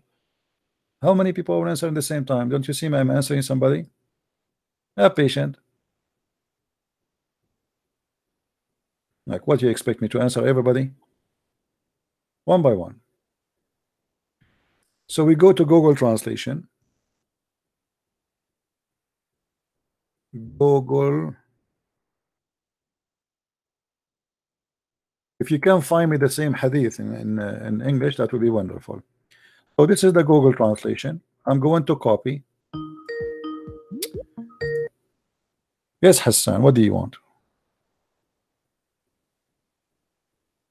Hello. How are you? I'm fine. What do you think, Hassan, about the hadith saying that the prophet he stink?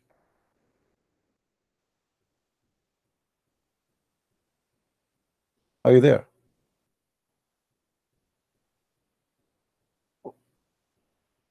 Hello. What's your question? Hello, how are When you? your prophet he passed away, the prophet was not buried. As long as you speak English, you speak Arabic and English, that's wonderful. Guys, stop calling me, otherwise I will block you. Don't call me. I am live on air. What's wrong with people? My friend, read with me. Do you see the screen?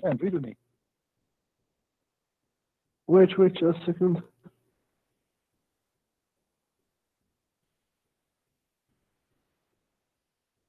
Wait.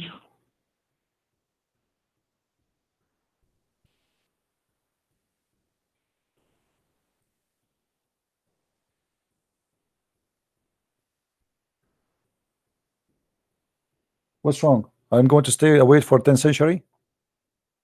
Just the connection is so slow. I will read for you until the connection come. So this is when your prophet he died. When your prophet he died, okay? Yes. It says here in front of us in this hadith, ولما دخل عليه العباس عمه حين مات ومكث 3 أيام قبل أن يدفن وكان واضعا يده على أنفه وقال له عجلوا بدفن صاحبكم والله إنه ليأسن كما يأسن البشر. Translate.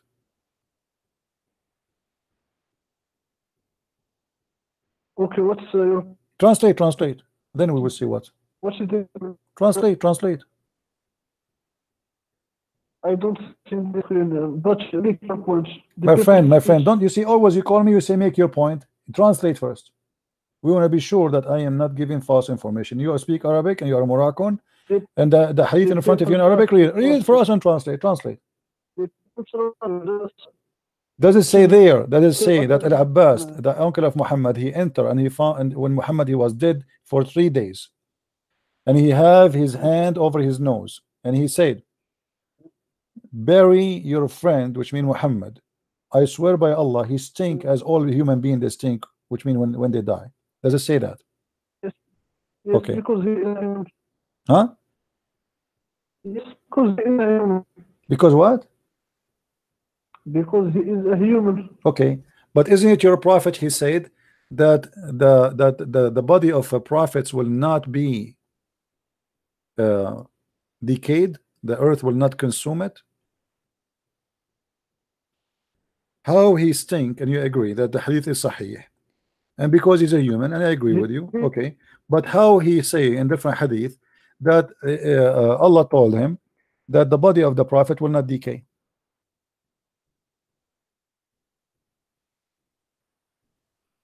About this hadith, there are some scholars say what?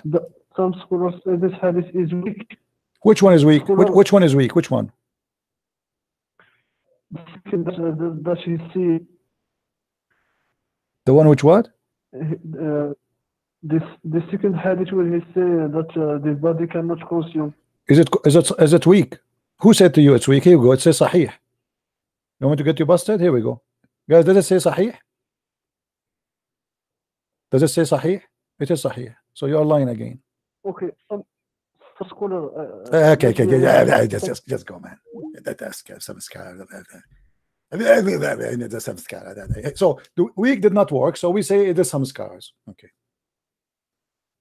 It's weak. I mean, what we can do? It's weak when they want. It is strong when they want.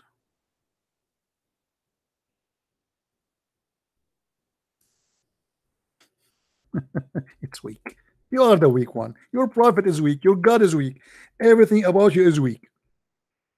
A religion of weak. Nice to meet you.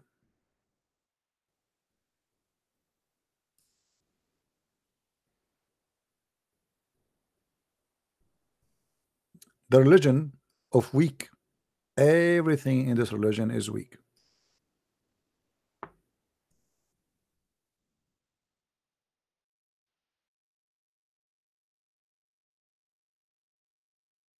Obviously, Muhammad here is a liar. You agree that the prophet he stink?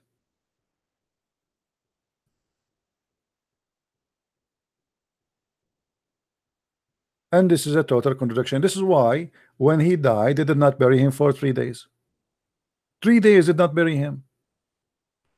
And you will see here they are saying that this hadith is sahih, you know. Hello? Hello? Hey CP, how are you? I'm fine, my friend. Yeah, very cool. The guy that called you before, he's calling you all the time, isn't he? Yeah, this is the same Moroccan guy, yeah, but he's the same guy who speak from his nose, but he say nothing. Anytime you get him busted, he say, go to Ibn Kathir. We go to Ibn Kathir. He says, go to At-Tabari. We go to At-Tabari. Yeah, I've seen that yesterday. I've seen that all the time. You were talking to him, not like once or 2 or 3 times. You talk to him all the time. And he's always calling you. I mean, when is the time he's going to accept it? What the truth is, you know? Well, anyway, you know, it's he accept or don't. Obviously, he knew that he see. I'm sure he see. But it's not easy, my friend. This guy, he live in Morocco. If he leave Islam, that will be a big problem for him. And he don't want to believe that he is being a fool by following a foolish false prophet. How the hadith here, and the funny here, it says in front of us that this hadith is accepted, is good, you know, and that hadith is accepted. So how you say to me that the body of a prophet will not be decay, and the guy he stink? You know, obviously Muhammad is a liar. That's why they did not bury him for 3 days. 3 days. But why 3 again? Always 3. 3, maybe they are hoping that he will come back the same as Jesus from the tomb, you know. Forget it. Forget it. Yeah. All right, my friend. Anything else you want to say? No. All right. Thank you very much for calling, because some people are trying to call me. All right. Yeah, no problem. All right. Take care. Anyway, actually, I'm not going to take more calls. No problem. I think we are done for today.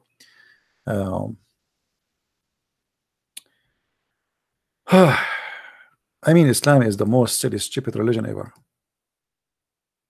And how in the world a human being can believe in such a garbage?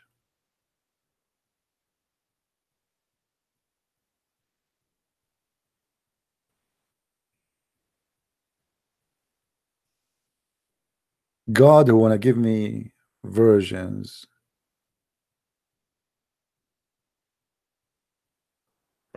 It says here we go, the same link, it says in the front of us, and we can search for it, no problem. So here it says الجواب الحديث المذكور معروف عند أهل العلم ولا بأس به عند أهل العلم ولا نكارة في ذلك. And this is the Sheikh of Imam Baz website. Here we go. Let me give you the website. This is Imam Baz. Imam Ibn Baz is one of the highest scholar ever in the history of Saudi Arabia. Oh, it's not coming. Let me shorten the video. It's the link is so let us see. Google, shorten Google.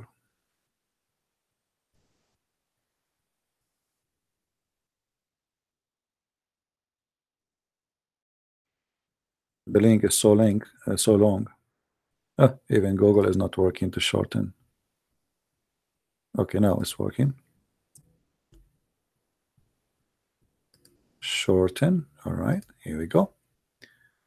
So now we can post it for you. Tell me, guys, if you see it. Is it working? Do you see the link?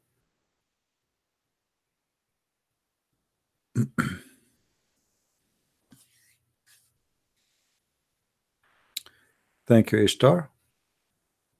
All right, that's it. It's there. The hadith is authentic, and there's no problem with it.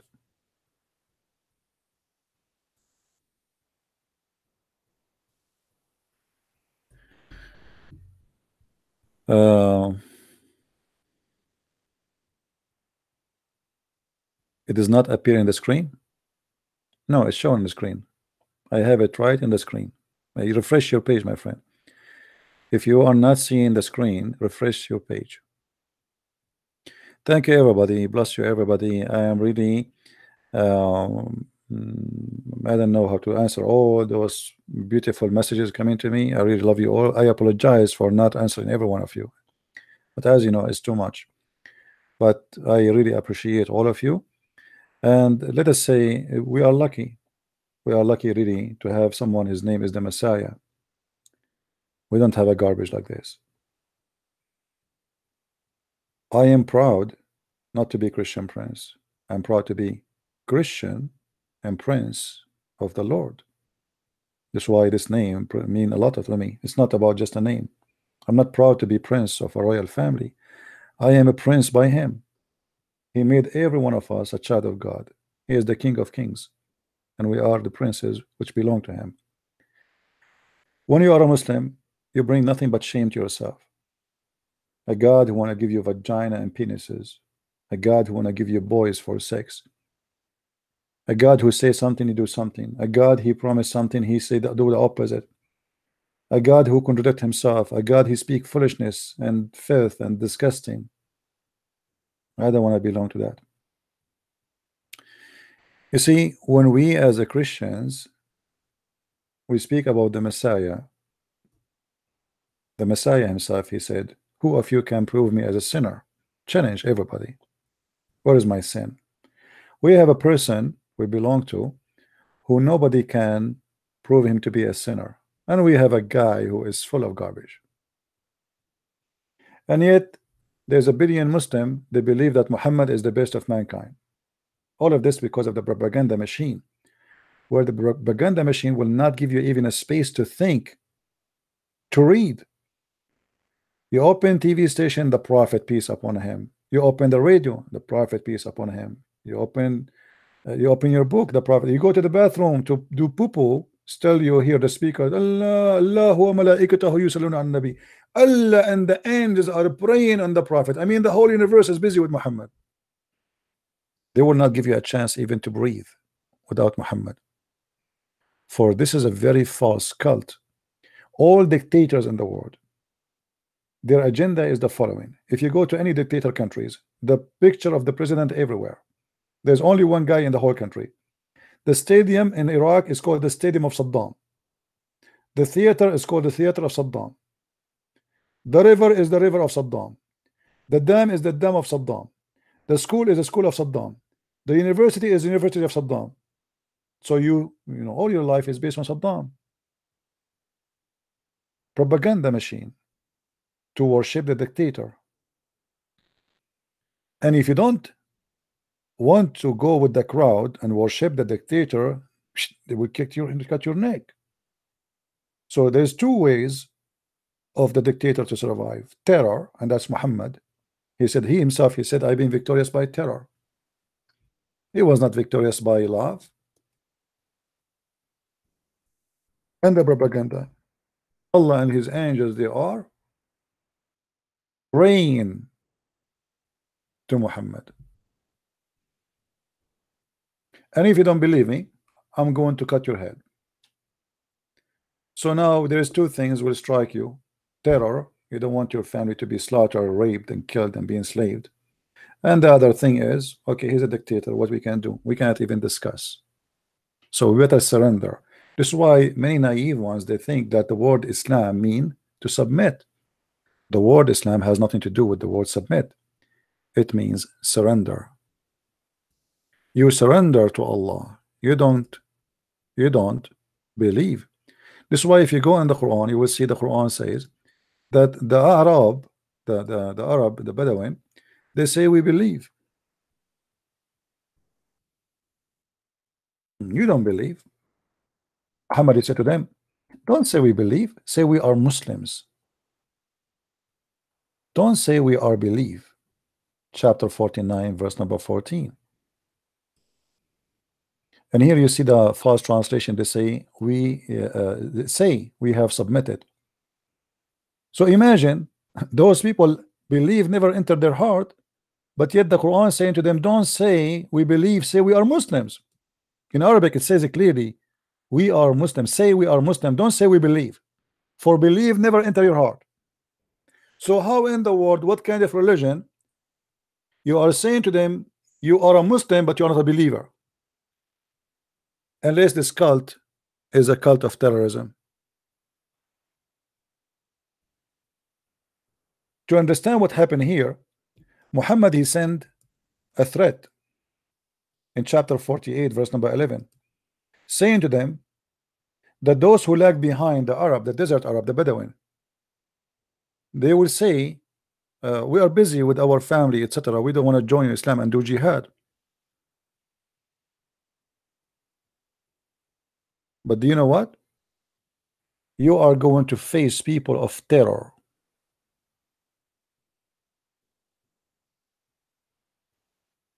We are going to kill you all if you don't convert to Islam. And that is in chapter 48, verse number 11, 16, sorry. Say to the desert Arab, say to them, the one who lag behind, you shall be summoned to fight against the people of mighty war. They will kill you all. So either you shall submit or surrender, or we will kill you.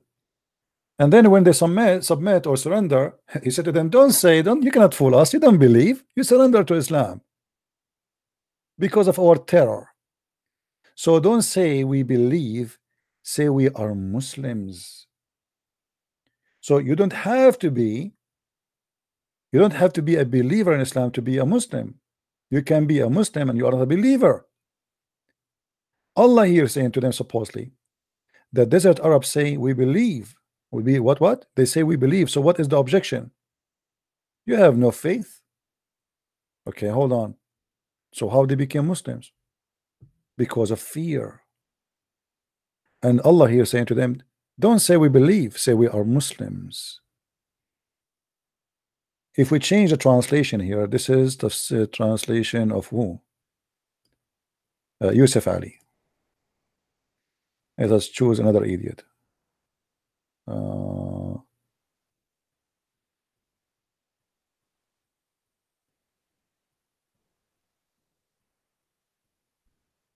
Which one?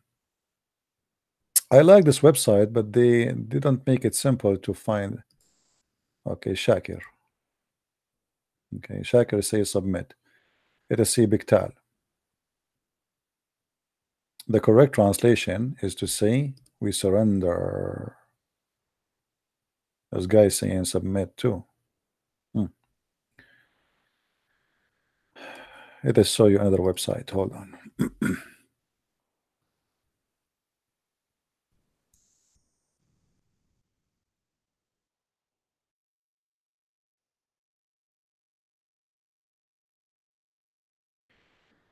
All right, we go and we see. Yeah, this is Muhsin Khan. Look what Muhsin Khan he say.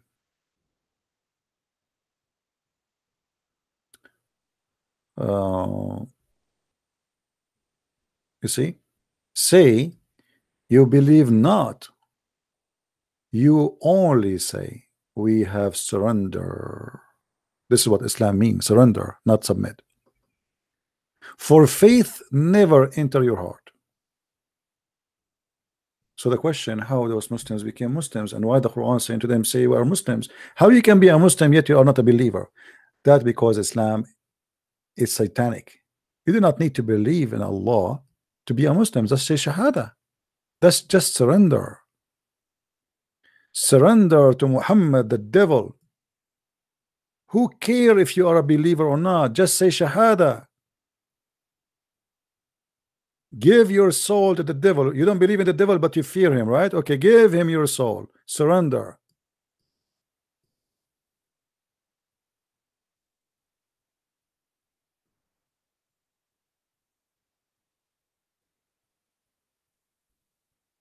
That is Islam, my friend.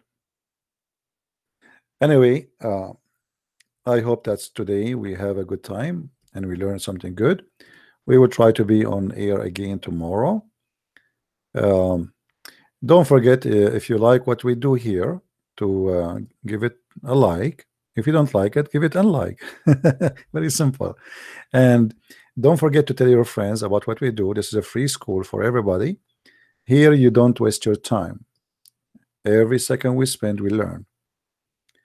And the Lord, he said, read the books, search them, look for the truth. The truth will set you free. And he is the truth. I am the Alpha, I am the Omega, I am the resurrection, I am the life, I am the light. I am who I am, and that is Jesus the Christ, my friend. The good God, the good Lord, the good shepherd. Why you call me good when you know only God is good? I am the good shepherd. So we follow the best of the best, and there's no name better than his name above the earth or in heaven. See you tomorrow, if I could. Until then, Christ is Lord, Islam is false. And thank you very much for being with us for this night. Take care.